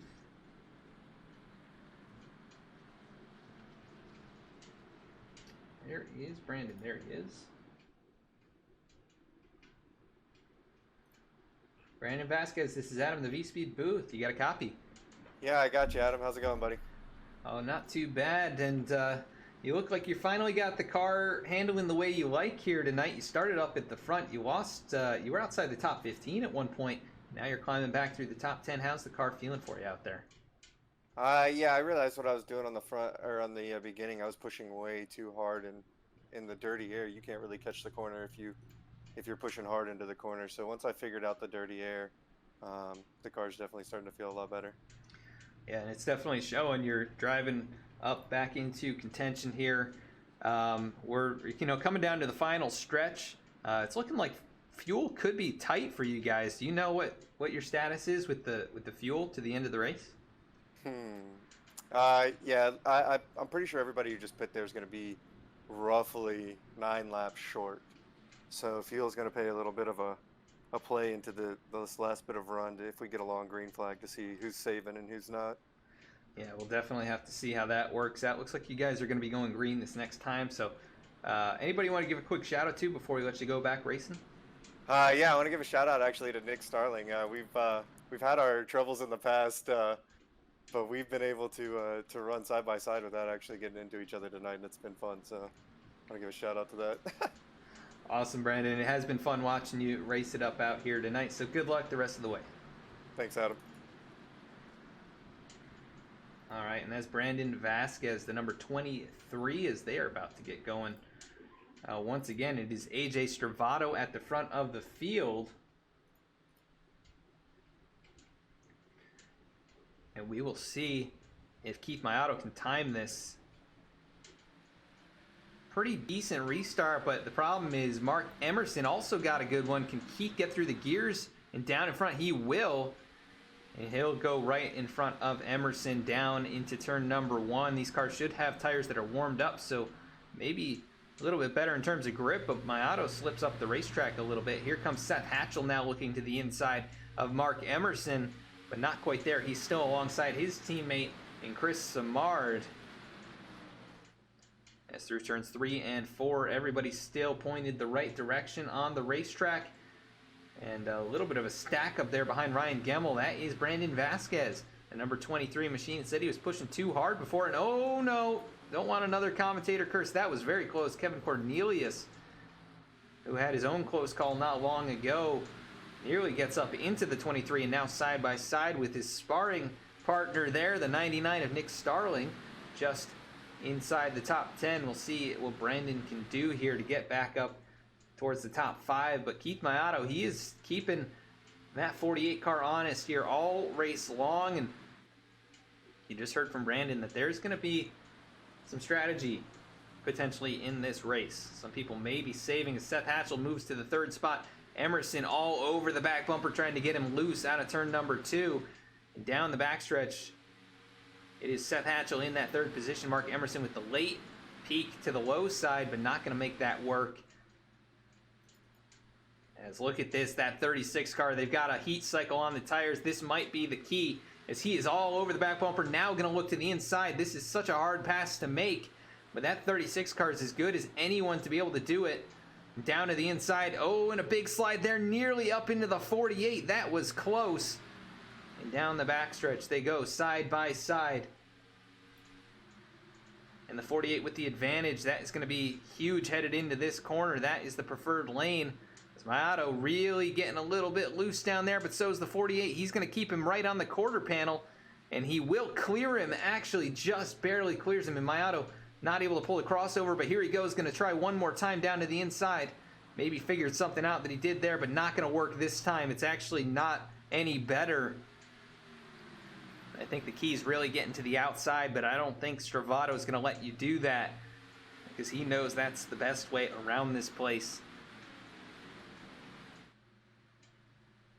So Keith Mayato going to have to reload the gun and have another opportunity down the stretch, as Chris Samard now on the back bumper of Mark Emerson. That 32 car not doing as well with the heat cycle on the tires. And how about this? Eric Hutton up 8 spots from where he started. Very strong run from Eric. This is what we saw from him last season. And good to see him with a strong run going once again. As we've got this side-by-side battle right in front of him, though. Samard and Emerson. These two no strangers to each other. They've battled it out this season quite a few times. Down into turn number 1. They are right on the door of one another. That 37 car trying to work the low line. It's a good run out of the corner. With the 32 a better run.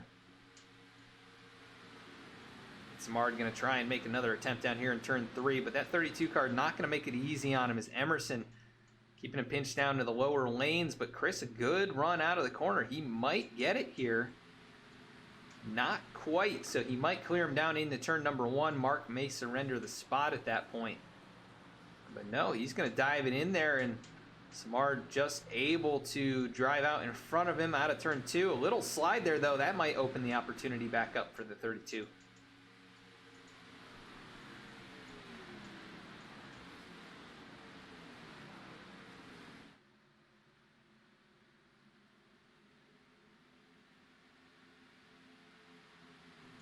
And there's been a lot of action out here, but really not much for the race lead. Only a few opportunities for drivers to get up there and chase down Stravato, and the only two that have had any shot at it were Keith Mayato and Mark Emerson, and neither one successful. I think Keith really the closest right there.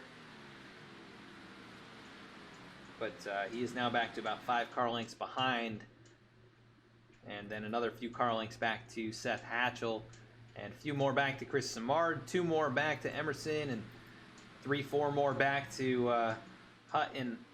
And then it's 4 more to Gemmel. That's kind of the story of this aero package. It can be so difficult to race it up with somebody, especially at a track like this, even though in reality there are quite a few grooves you can run at this track.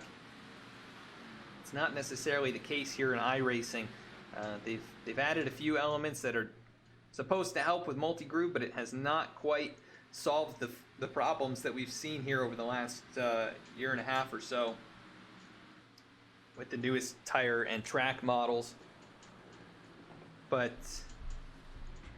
hopefully they'll have that rectified in the near future. We can see a little bit more side-by-side racing here at Homestead, which is such a spectacle in real life.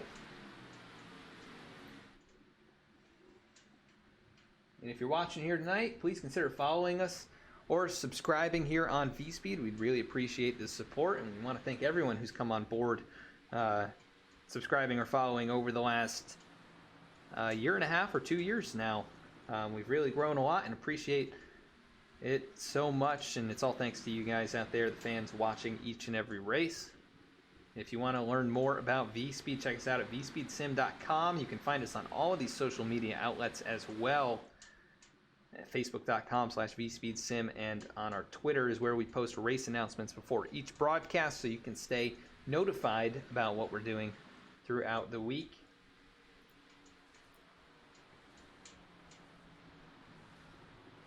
And we got War Bovine cheering on Robert Gilmore, and Robert has picked up a few spots here, now up to the 28th position with under 50 laps to go. He's starting to make some progress after running really shotgun on the field pretty much all race long. He is finally making some moves here and racing it up with Michael Newman, who is actually first car 1 lap down. And Tony Baird right here in front of him, 4th position, has some heavy damage, so see what Tony can do to get more of that fixed before it's all said and done. But this has been the story all race long. AJ Stravato has led 122 out of 123 laps, and no one has been able to make the pass on him under green. We'll see if anyone can do it. And Keith Maotto keeping him honest right now, just 3/10 behind him. But that 48 car looks very dominant here tonight. Taking a look at Chris Samard, who's been up in the picture all race long, has not really had a shot at the race lead just yet, but now he finds himself not too far behind his teammate there in Seth Hatchell, and Hatchell starting to close in on Maotto.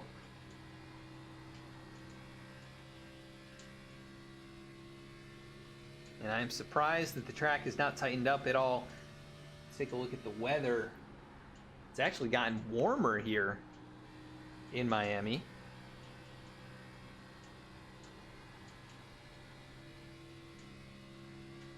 Started at 72 degree air temp, 73 degree track, and now it's up 2 degrees on the track. Even though the air temp and the sunlight has kind of gone away.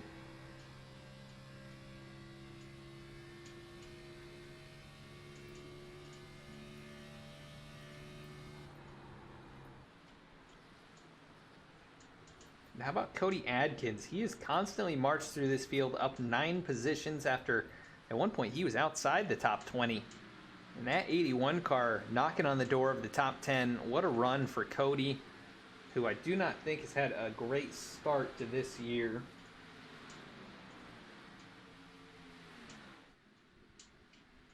He finds himself 32nd in points.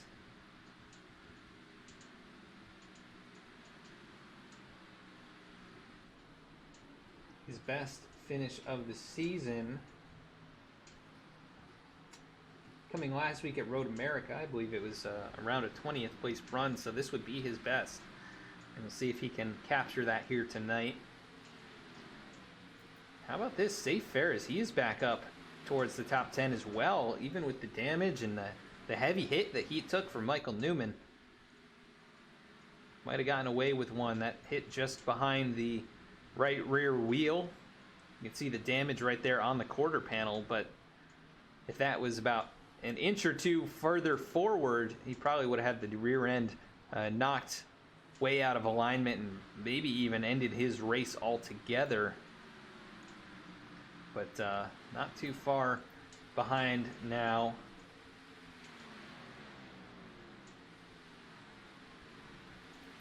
As AJ Stravato across the line, it'll be 40 to go next time by.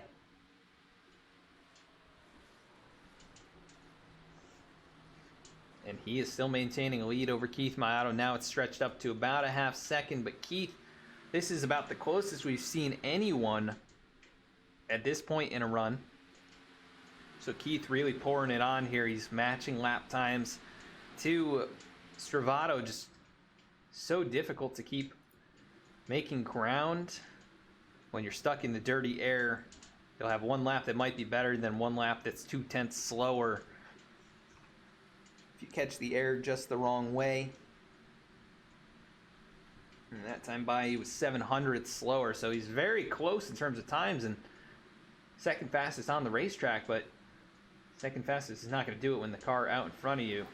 He's the fastest one.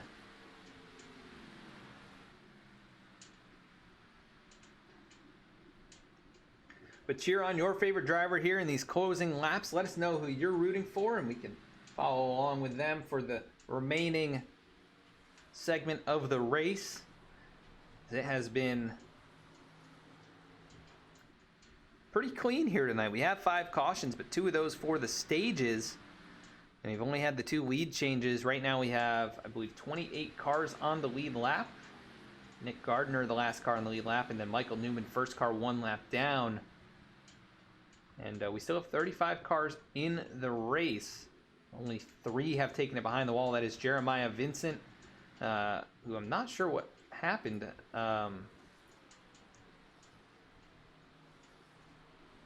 He might have been involved in that big one. Eric Barilli also behind the wall, and Zach Smith, who was involved early in an incident. Oh, and now TJ Brendel onto the pit lane. Did he have a problem? Yes, he did.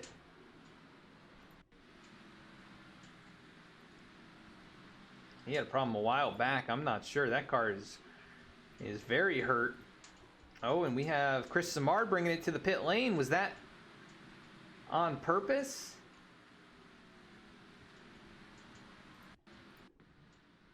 Gonna see if he got loose or no. He brought it in by his own volition, and that is going to be an early pit stop. But it looks like maybe, no, I think he's still the only one right now. We'll see how this works out for him with the short pit. He's got to hope there's no yellow flags, or that would really throw a wrench in his plans. Right now, last car on the lead lap. Looks like Hatchell actually brought it in as well. We missed that. So Seth Hatchell and Chris Samard bringing it in. Also, Kevin Cornelius pitted just a lap ago, and Eric Gallion pitting 4 laps ago. Nick Alves brought it in a couple laps ago as well. But look at the speed difference. And that's the 81 of Adkins, who is right now in the top 10. Not really a slow car at all. And he is just driving right on around him. This could be the difference for the race victory. This is how Hatchell nearly won it last year. As he is fighting to get back towards the lead lap. Let's see if anyone brings it on to pit lane as a response to this by the V-Speed machines. As Hatchell out in front of Chris Samard, and here comes Justin Carey. Nope. Rather, Safe Ferris on the pit lane. Dennis Faircloth also bringing it down in the number 80, who had a good start to this race, but it went south pretty quick after some contact with the 9 machine. Trying to keep an eye on anybody else. Looks like Eric Hutton, Nick Starling also on the pit lane. There he is. Josiah Vincent, Jordan Shepler, quite a few others, but AJ Stravato continues to stay on the racetrack. We've got War Bovine cheering on the number 23 of Brandon Vasquez. And it's going to be very interesting to see who the next takers are onto the pit lane. And I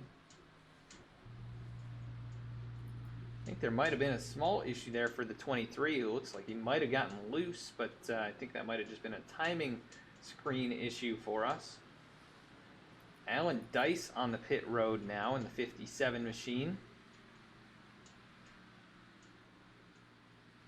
And that is leaving quite a few drivers out on the racetrack still yet to pit, and it'll be about 30 to go. How long does Stravato wait? And last lap of 33.17 compared to Seth Hatchell's 31.5. So each lap is about a second and a half. You can see Seth Hatchell, the next car behind him, potentially going to get his lap back.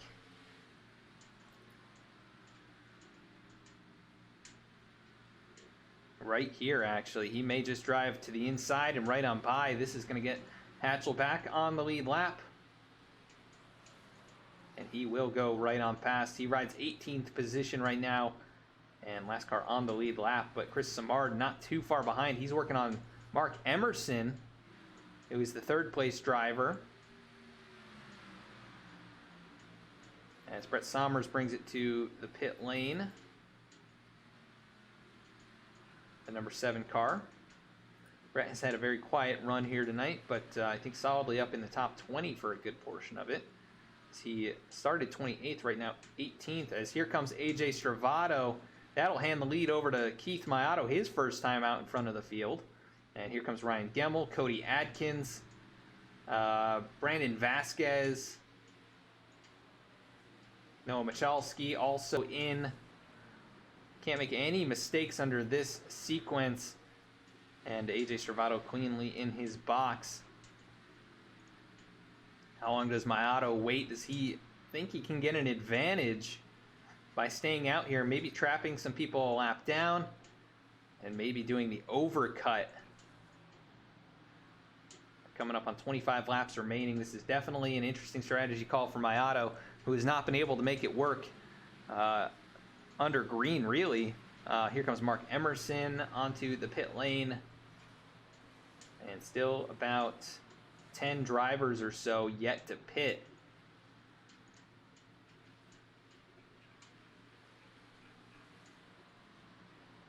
Keith Mayato, when does he bring it in? Here he comes right now. So Keith Mayato going to surrender the lead. Does Dallas Sullivan bring it in? No, he's going to stay on the racetrack. He wants to lead a lap. And he get that lap led across the start-finish line. I believe he captured the lap. It has not cycled through. I don't think he did, actually. So Keith Mayato, I think, still leading that lap. So Dallas has not led yet officially. And right now, your net leader is going to be Seth Hatchell. And we're going to have to see what that margin is, because AJ Stravato is 6 spots behind him. Now 5 spots as Stravato passes Mayato. But AJ out of turn number 2 right now. Seth Hatchell through 3 and 4. This is a pretty significant margin.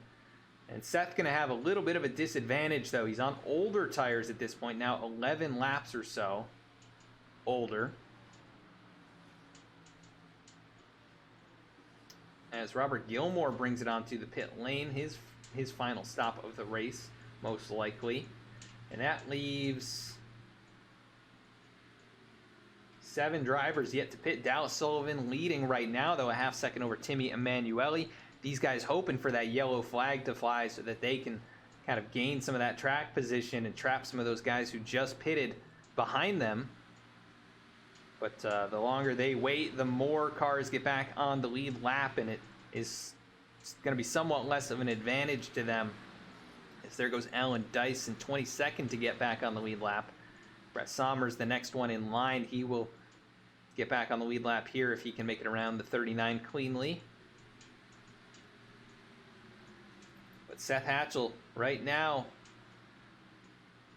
hoping this is the right call. He has ridden in the top 5 all race long. He's finished 3rd in both stages and just not quite had enough to get up there and challenge for the lead. But right now, 7th place, about 8.3 behind your race leader and gaining very quickly. He's going to go right on by Justin Carey. That's actually for position. He'll move to 6th. And then Chris Samard, a few seconds back, about 5 seconds back from Hatchell. He pitted 1 lap later. And those two have been fairly close to each other on the racetrack. So Seth picking up probably a couple seconds in the whole sequence of green flag. But Not far behind is AJ Stravato, and he is flying right now. That time by about a second faster than Hatchell, but it's going to come down to some lap traffic, I think, making the difference. And if Hatchell can navigate this well,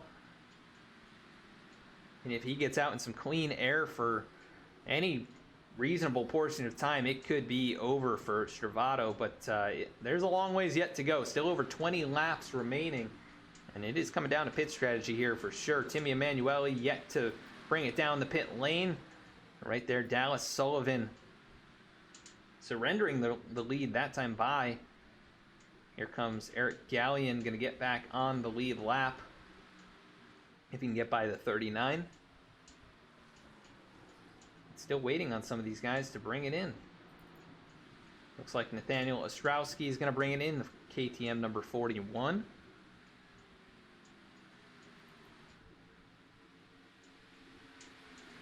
It looks like Dallas Sullivan maybe trying to stretch it here. He looks a bit off pace compared to the 39. I feel like this could be a fuel mileage call for these guys. The problem is the cars on fresh tires and plenty of fuel are only 3 or 4 seconds behind them. And that is not going to work. Jordan Schepler right here in front of Seth Hatchell. This is for 4th position. And then Dennis Steele right there. That's for 3rd. Hatchell's going to be back on the podium. Just like that. As the 28 goes to the inside lane, I think he's going to bring it in this time. Down onto the apron, trying to get that car woed up. And here he comes, going to come to the pit lane a little bit sideways, trying to get it slowed down. But gets it down to his marks. As Hatchell now 3.8 seconds behind the race leader. And now the gap back to Stravato only 2.7 seconds. And Stravato last time by about a second faster. I think Hatchell starting to feel the tires a bit. They've started to fall off, and Stravatos have not yet hit that cliff yet. It is now 2.2 seconds between them as Hatchell clears the 23 of Brandon Vasquez, who is going to be a lap down. I'm not sure what happened to Brandon. He was up there in the mix. And he had a normal length pit stop. I wonder if he missed the pit lane or something on a previous lap. Because Brandon is going to end up right around the 20th spot, so losing about 10 positions. I really don't know what happened to him. Now Stravato just about 1.7 behind as the 23 of Vasquez starting to put pressure on Hatchell. And Hatchell only 2.5 seconds behind Timmy Emanuele and Dallas Sullivan, who remain on the racetrack with just under 20 to go. Definitely is an interesting strategy. And D. Goss 12:35. If we get another yellow, I will potentially talk to Ryan. And there's a caution flag right there.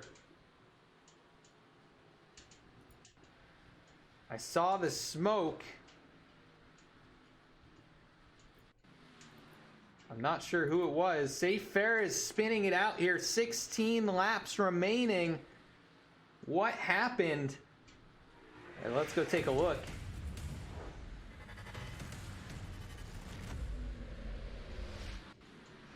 This looks a little bit intentional. I don't know what happened. As you see Eric Lambert there behind Safe Fair. Safe slowing up a little bit. I'm not sure if there was... Ooh, this looks a little bit... Ooh, I am not sure. The 3 hooks him, though, and puts the 57 of Alan Dice in the wall. And Safe down the racetrack. He's going to get hit by Brett Sommers. That may very well shake things up significantly. Timmy Emanuele, Dallas Sullivan, they may have played this perfectly, as they're the ones out in front right now. With not a whole lot of time remaining, does anyone stay on the racetrack? Wow, that really shakes things up. I would love to hear the story behind what just happened there. Not sure what happened with Safe and Eric Lambert, but there has definitely been some bad blood in this race, as evidence there is Timmy Emanuele He's going to get going here. Do they win the battle off the pit lane? I think AJ Stravato got him. Maybe not. As Kevin Cornelius has stayed on the racetrack. Dallas Sullivan showing right now as first car off, but I think they may have to give that spot up. As Stravato goes around Hatchell. And man, would it be all for naught if those guys stayed out and didn't capture the lead from it. Timmy Emanuele showing his second as Cornelius. Kevin Cornelius going to bring it in here. No, he's going to stay on the racetrack. That car is absolutely destroyed. But he is going to keep it on the racetrack.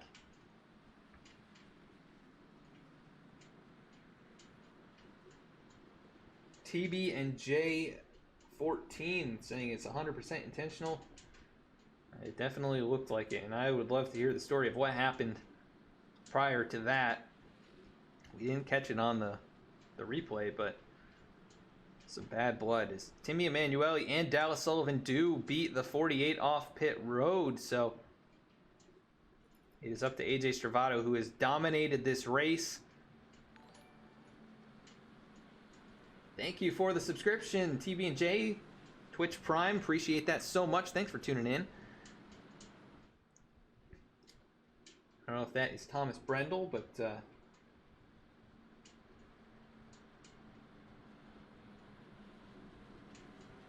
glad you could tune in, man. And looks like you are off the racetrack, so not chatting while racing, so that's good. And then, yeah, seeing that Safe and Lambert were both several laps behind. I thought Safe was on the lead lap. But he is multiple laps down. Here comes Kevin Cornelius now.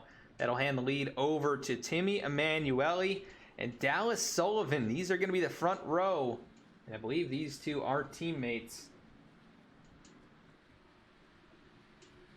Man, what a shakeup that would be.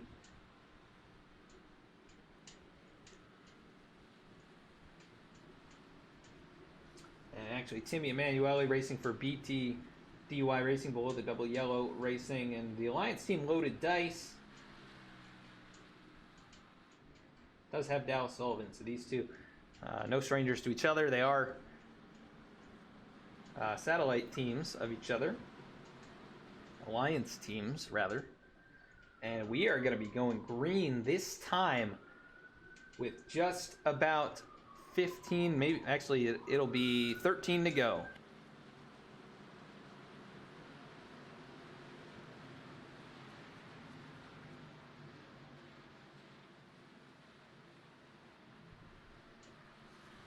As it will be Timmy Emanuele, Dallas Sullivan on the front row. Emanuele with the advantage potentially here. We'll see what kind of a restart Hatchell and Stravato get, because that could very easily decide this race. And Stravato with the better jump. Hatchell kind of sleeping at the wheel there. It looks like Stravato maybe able to take away second if Dallas Sullivan can't slip down in front, and he cannot. So Stravato straight away to second position.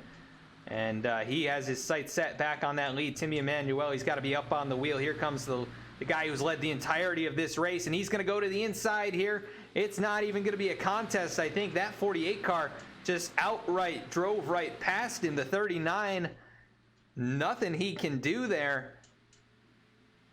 As here comes Hatchell now to the outside of Dallas Sullivan. And AJ Stravato back to the point. It didn't even take a lap. It didn't even take a half lap, really. As here comes Hatchell. Oh, and yellow flag going to fly now. This could shake things up as well. Big damage on the front stretch between, it looks like, Robert Gilmore, Alan Dice with a lot of damage, and then the 81, Cody Adkins, who had been having such a great race. Let's go take a look at what happened.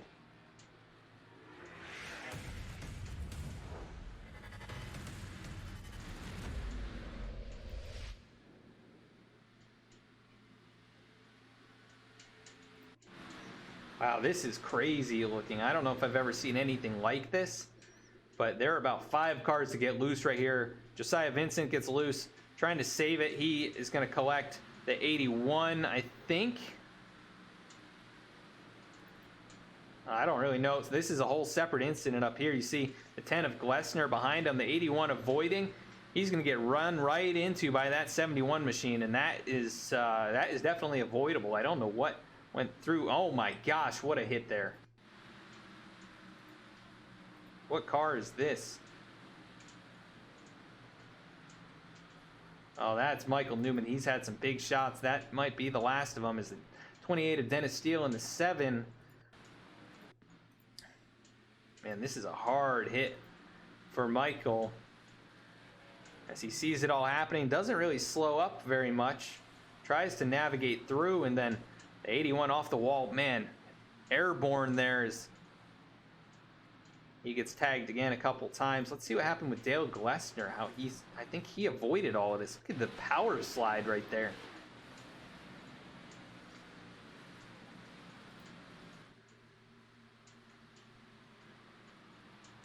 Man, the 2 of Noah Michalski and 21 of Justin Carey. A lot of close calls for a lot of guys here. It's that 10 car able to navigate through all of it. Kevin Cornelius flying around the outside right there. Oh, nearly gets into his teammate.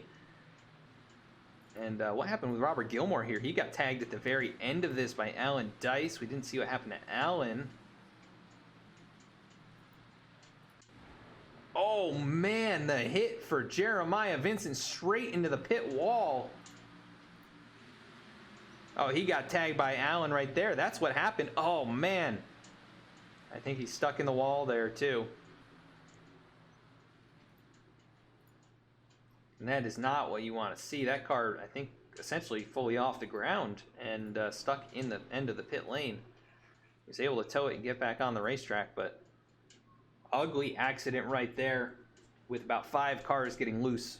Maybe oil on the racetrack from some of the other cars.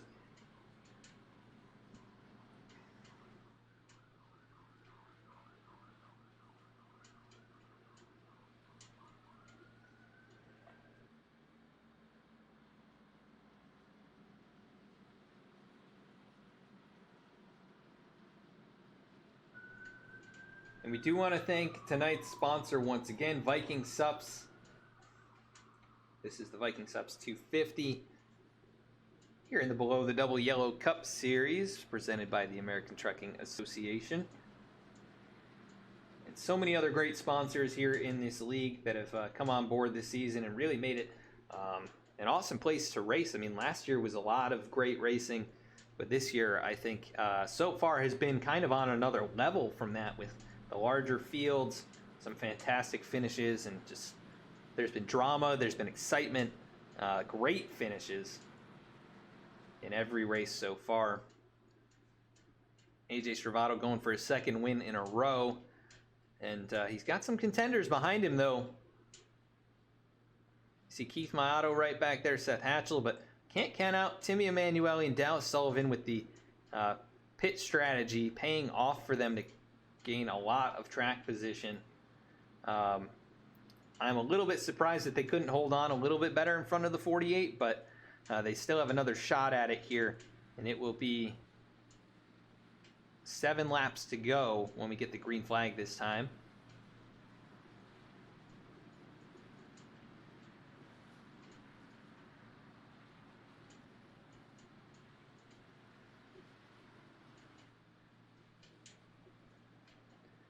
But who's going to make the move of the race? If anyone wins this, they're going to be the driver of the race, because otherwise it is AJ Stravato. I mean, he has absolutely dominated this. Let's see if we can look at the stats here. 143 out of 162 laps led by the 48 car. It's no question at all that he's going to get most laps led, because he's led 75% of the race. And he's won both stages. And no one has passed him under green other than through a pit cycle. And even when they did, he ended up coming back and taking it away. I think he probably would have ended up with the race lead from Seth Hatchell regardless. So that 48 car just on a mission to win here and go for a 2nd. A little stack up behind Seth Hatchell. Not a great jump for the 8 car as Timmy Emanuele He'll slot into second for the moment as we have some rubbing right back there. Keith Mayato, Mark Emerson door to door down the front straightaway, and they're 3 wide with Nick Starling. They pass the 99 who rides that high lane, and Emerson going to go up to the 5th spot, and Mayato right now 6th, trying to take that position away. And Hatchell got the nose out in front of the 39. Look at Mark Emerson though with the bold move there. He almost makes contact with the 46, and this is getting dangerous. A little mistake by Mayato. That's going to cost him a lot of ground here. He's going to fall right to the back of the top 10. And not a mistake that you need at this point in the race. So difficult on the cold tires though. And one driver who's been able to master that all race long is AJ Stravato, but he's got a challenger. These two were the top 2 last season at this racetrack, and it was kind of the opposite way around. Hatchell really didn't have a chance at it because he had pitted earlier and wasn't able to leapfrog the 48 at the end of things. The 48 with the fresher tires just drove on past him. But Seth right now has a shot at it. He's driving the wheels off that thing. He's now within 2 car lengths down the back straightaway. So this is the closest it's been a few laps into a run. And Hatchell, can he sneak one out here for his 2nd victory of the season? This is quite a battle as it's just over 2/10. Now 4 laps to go. It's the 48 of Stravato. It's the 8 of Hatchell, and then it's about 10 car lengths back to the 46 of Dallas Sullivan.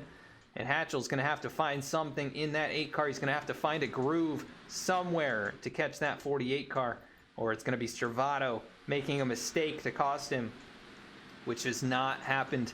I haven't seen it happen, at least, since about the midpoint of last season. It was a very slight mistake. I think it was Pocono that cost him that race. But that 48 car in this position just does not lose these races. The 8 car of Hatchell, he can taste victory. 3 laps to go, just so close yet so far, and they're matching lap times almost exactly. The problem is if you're 3 car lengths back and you're going the same speed, you're never going to get there. And that is not changing as Stravato across the line, that time by 300ths faster. And Hatchell trying to find somewhere to find some clean air, but it's just not available to him. He slips up the racetrack a little bit right there, trying to get a good exit. And down the backstretch, it's still 2.5 car lengths. He's maintained that gap, but I think it's just going to be too far. He's going to have to do a full send on the last lap, and I just don't think he's close enough. He needs the perfect corners this time, and he does close the margin a tiny bit out of turn 4. It's now down to under 2/10, but this is the white flag. This is for all the marbles, and AJ Stravato, dominating performance. Can he hang on for 2 more corners now out of turn 2? Hatchell not close enough to make it happen. Dallas Sullivan has wrecked on the last lap. He is wrecked in turn number 1. There's been a couple cars piled up, but it is going to be AJ Stravato out of turn number 4. He's going to win at Homestead, and he's going to go back-to-back here in the Below the Double Yellow Cup Series. He sweeps the Homestead races over the last 2 seasons, and he also wins 2 races in a row. Congratulations, AJ Stravato, making a statement once again early on in this season as he gets a huge tap from Mark Emerson, his teammate there. He's going to give the tap right back. That car was clean, and it is not so clean anymore. You see Justin Carey also destroyed. He was caught up in the wreck. And man, you got to feel for Dallas Sullivan. I don't know what happened to him there, but 24th position at the end of things, where he was looking at maybe a top 5 or top 10. And just a disappointing end to that race for him.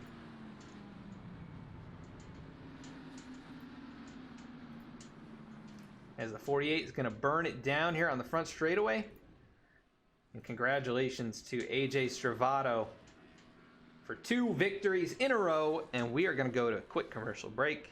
We'll be right back with him and your podium finishers.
V-Speed is proud to be partnered with Below the Double Yellow podcast, a podcast for NASCAR fans by NASCAR fans.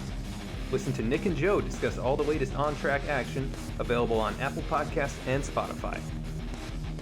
V-Speed is also proud to present the 2021 Below the Double Yellow Cup Series, brought to you by the American Trucking Association, starting January 14th, 8:25 p.m. Eastern Time, Thursdays at twitch.tv/vspeedsim. Hey, honey. It's happening. The baby's coming. Okay, I'm on the way. Hey, buddy. You ready for the big game? You're gonna be there, right, Dad? You can count on me. I wouldn't miss it for the world. Hey, honey, Josh's flight landed early. He'll be about 6:30. Can you make it? Okay. I'm on my way. We've got total gridlock out there this afternoon. The average American spends over 40 hours a year, nearly 2 full days, stuck in traffic on our broken roads and bridges, while our lives move full speed ahead. It doesn't have to be this way. Where is he? Husband's on his way. It's time for Washington to get America moving again by finally funding our country's infrastructure. Where's Mom?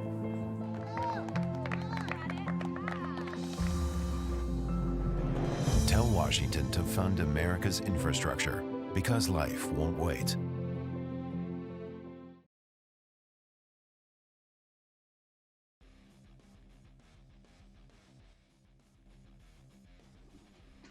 Back at the racetrack now. Going to be pulling up our race winner, Mr. AJ Stravato.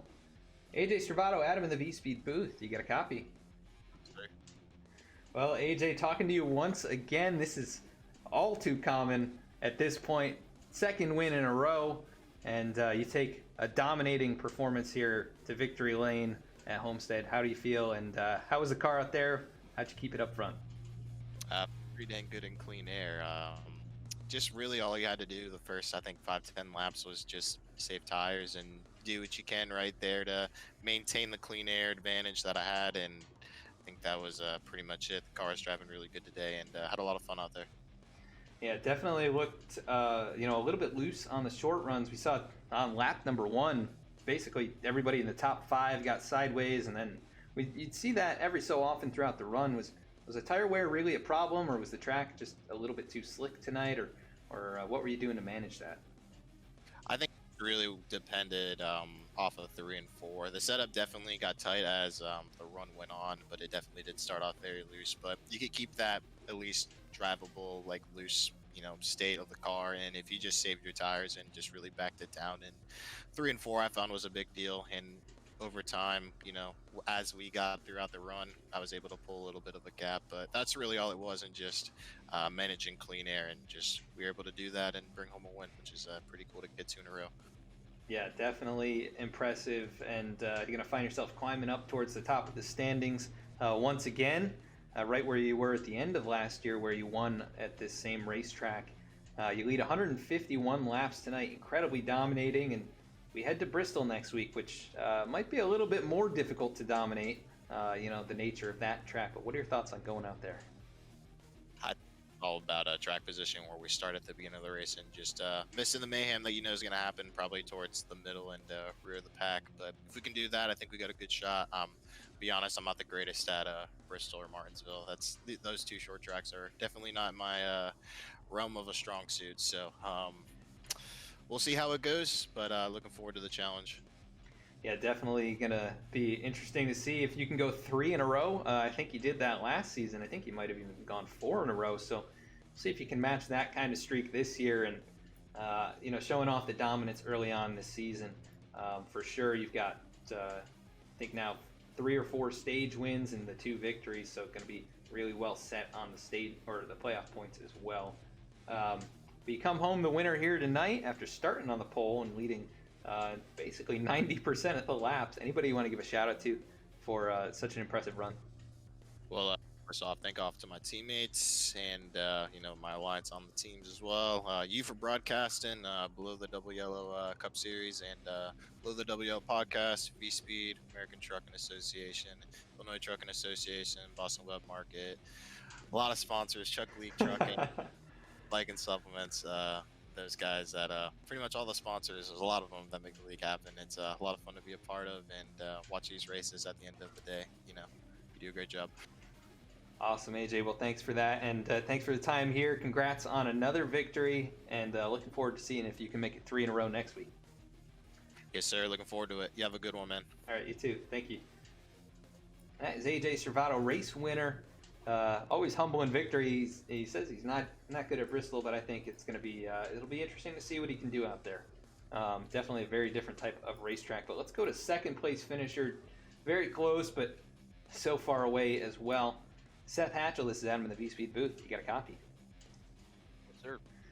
Well, Seth, second place for, I think, the second time this season, but man, you gave it a good shot there at the end, and you were up in the running pretty much all race long with the third place finishes in the stages. Was there really anything you could have done there at the end to chase AJ down? Oh, probably. I don't like thinking there's nothing I could do. I probably could have run it a little bit differently. There's times, especially like turns 3 and 4, where I could gain a little bit of time, and the other times it seemed like I was gonna gain time. They'd wash out to the wall real quick, but they'd still pull on me. So I'm not real sure. Just need to do a little bit more practice, I guess. But good race overall. I was happy to end up in second. I was kind of up and down all race. I would move up during the green flag runs, and then on pit road I was having a lot of trouble leaving my box for some reason. The car was just really spinning the wheels leaving the box, so I was losing spots left and right there. But nonetheless, happy to come up second. Yeah, we saw that actually. Noted it after stage 1. You know, you went in third place and then you came out 5th, and the same exact thing in stage 2. It was like deja vu for us up here in the booth, but very strong run, and you know, you've had a lot of them. You're up towards the top of the standings. The only real outlier was last week at Road America, but what does it mean to start the year so strong with, you know, the couple runner-ups and a win? It's been great. You know, compared to last season, I wasn't running nearly as well, but just got to make sure I keep putting the practice in to stay up here and then, you know, go that next step. I know I have 1 win, but the 2 second places are the ones that are going to keep me up at night. So just got to keep putting in practice and make sure I can get some more wins. Yes, sir, and definitely seeing the practice pay off at this point, though. And Bristol is next week. I know you like that track, and you're pretty good there. So what are your thoughts on going out there? Yeah, I'm pretty excited for that. A lot of it rests on if you get caught up into a wreck or not. And since the races are a bit longer this year, that'll definitely be a good portion of the race, just trying not to get caught up and stuff. But I can confidently say last year I was probably the best car. At least I felt like I was the best car. So I'm really looking forward to there. You know, at times I was, in terms of tire wear, we always look at tire wear to compare data. At times I was like 20 or 30% better on tires. So I'm really looking forward to that. Yeah, we'll have to see if you can get win number 2 out there. And, you know, I know personally how good you are at that track. So I'm looking forward to seeing if you can keep it up front and capture another victory. But second place here tonight after starting 6th. A couple third places in the stages. Anybody you want to give a shout out to for tonight's run? Yeah, I got to thank you, Adam, for doing a good job with the broadcast. I got to thank tonight's sponsor, Viking Supps, for sponsoring the race, and all the sponsors of the league, you know, helping us put on this great league. Nick, all the admins, doing a good job. I know there was an issue tonight, and they took care of it pretty quick. All the drivers in this league putting on a great race. The dirty air was rough tonight, but I'm sure it was a great race to watch. And my team V-Speed. Awesome, Seth. Well, definitely put on a show for us there. The pit strategy was interesting, and you almost had a shot at it. But good run, and we'll catch you next week at Bristol. Sounds good. Thank you. All right, that is Seth Hatchell in the number 8 machine for Team V-Speed, finishing up second here in tonight's race. We're going to go to third place finisher, Mr. Mark Emerson. Mark Emerson, Adam in the V-Speed booth. You got a copy? I got you. Well, Mark, first of all, thanks for the subscription early on tonight, and man, heck of a race for you here. You had a couple shots at the lead, racing side by side with AJ, and you end up third place here tonight. Give us a rundown of the race from your perspective, and if there's anything you could have done to maybe go up there and challenge for that race win. I had absolutely no business finishing third place. I just had no speed, especially after like 10 laps. It was just gone. Everybody else was just so much better than me at saving tires and keeping good pace, and I was just kind of mostly just an anchor with a parachute on it. Pretty boring race for me. The dirty air is definitely an issue, especially if you're not out front. Did you notice that, affecting the handling all that much? I saw it was loose for some drivers. Other times we'd see people get tight, but, what were you really experiencing out there? Since I was really never not in dirty air, I couldn't really tell the difference, but the car would constantly change between being plowing tight and wrecking loose. So it was pretty much a matter of what's going to happen to you in the apex of the corner. It was just a guessing game most of the time. Yeah, and that's definitely the trick of the trade here with the newer aero packages. And AJ, obviously it paid dividends to be out front. He led almost the entire race, so definitely a fantastic race for him and your teammate there.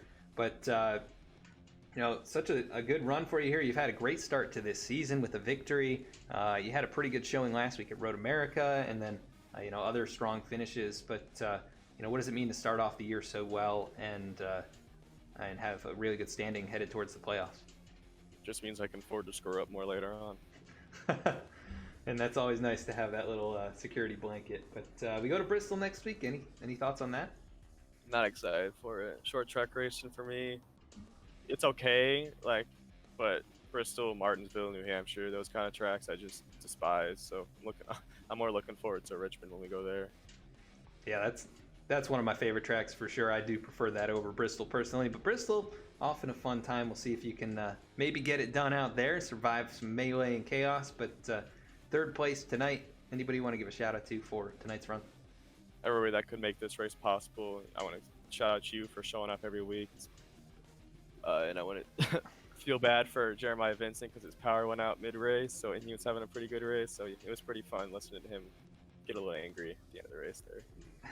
Yeah, and he nailed the end of the pit wall, which was definitely unfortunate. Yeah, he was a lawn dart. Yeah, that's about as bad as it gets. But congrats on the third place run. Another great finish for you here, and we'll catch you next week. Thank you. All right, that was Mark Emerson, third place finisher. So we go back to AJ Stravato, if it'll let me. I don't think it will. There we go. Your race winner in tonight's race. So let's go to the rest of the full field rundown and head on out and raid somebody here tonight. So winner of the Viking Supps 250 here at Homestead. 170 laps in the book, 7 total cautions with 2 of those for stages, 8 total lead changes. AJ Stravato takes home the victory after a dominating performance, looking much like he did last year in the season finale. So congrats to AJ once again, team or number 48 taking home the victory. A lot of wins here in this league for that car. Seth Hatchell just short, less than 2/10 the margin. He had a shot, but not quite close enough. Mark Emerson comes home third. Eric Hutton with a strong run and finish. He ends up fourth. Ryan Gemmel, one of the biggest movers. He climbs 16 spots to finish fifth. Timmy Emanuele finishes in the 6th position. I think his best finish of the year. Chris Samard, a strong 7th place run. Jordan Scheffler, very impressive race from Jordan. He ends up in the 8th position after starting in 12th. Keith Maiotta with a small mistake there towards the end. He finishes in 9th position. Nick Starling rounds out the top 10. 11th place was Noah Michalski. 12th was Dale Glessner after a good recovery from being involved in an accident. Brandon Vasquez finishes in the 13th position. A good, solid recovery from him. I know he got caught up in a couple things. Eric Gallion finishes 14th. Nick Gardner finishes 15th. Cody Adkins finishes in the 16th position. Josiah Vincent, who climbed up into the top 5 at one point, and is going to end up in 17th. Tony Baird finishes in 18th. Nathaniel Ostrowski finishes 19th, and Lane Sulfridge rounding out the top 20. 21st was Robert Gilmore. 22nd, Dennis Faircloth, after a strong start, ends up outside that top 20. Justin Carey finishes in the 23rd position. Dallas Sullivan finishes 24th after having a potential shot at a top 5 at the very end. Joey Mines finishes 25th. 26th was Alan Dice. 27th, Kevin Cornelius. 28th was Brett Sommers. 29th, Michael Newman. And rounding out the top 30 is Dennis Steele. 31st was Lyle Sulfridge. 32nd, Eric Lambert. 33rd, Safe Ferris. 34th, Nick Alves. 35th, Jeremiah Vincent after getting pinned into the pit wall and also losing power. Not a great race for Jeremiah, but he'll rebound next week. TJ Brendel finishes 36th. 37th, Eric Barilli, suffering from the commentator's curse there. And then Zach Smith getting taken out early. He's going to finish in the 38th position here tonight. But that is pretty much going to do it for tonight's broadcast. I want to thank everyone for tuning in here and appreciate you all joining. If you haven't already, please consider following or subscribing. Check us out at all of these different social media outlets where you can find race updates and previews. You can also find race replays on our YouTube channel. We'll have last week's Road America race up here in the next couple of days. A little bit of work to splice together the pieces of the kind of broken broadcast that we had, and we'll have that up as soon as we can. You can also check us out at vspeedsim.com to learn about all the other services that we offer, including design, custom merchandise, and much more. So check us out there if you're interested in any of that. And again, thank you so much for tuning in. Let's see who we can jump in with. Jump in with Mr. David Schildhouse, who has updated his branding. It looks great. He's got some awesome racing content, and one of the best guys on Twitch and also on YouTube. You should check him out over there too. So we're going to jump in with him. Thank you so much. We'll be back here tomorrow night with a special broadcast, so don't miss out on that, and we will catch you all then.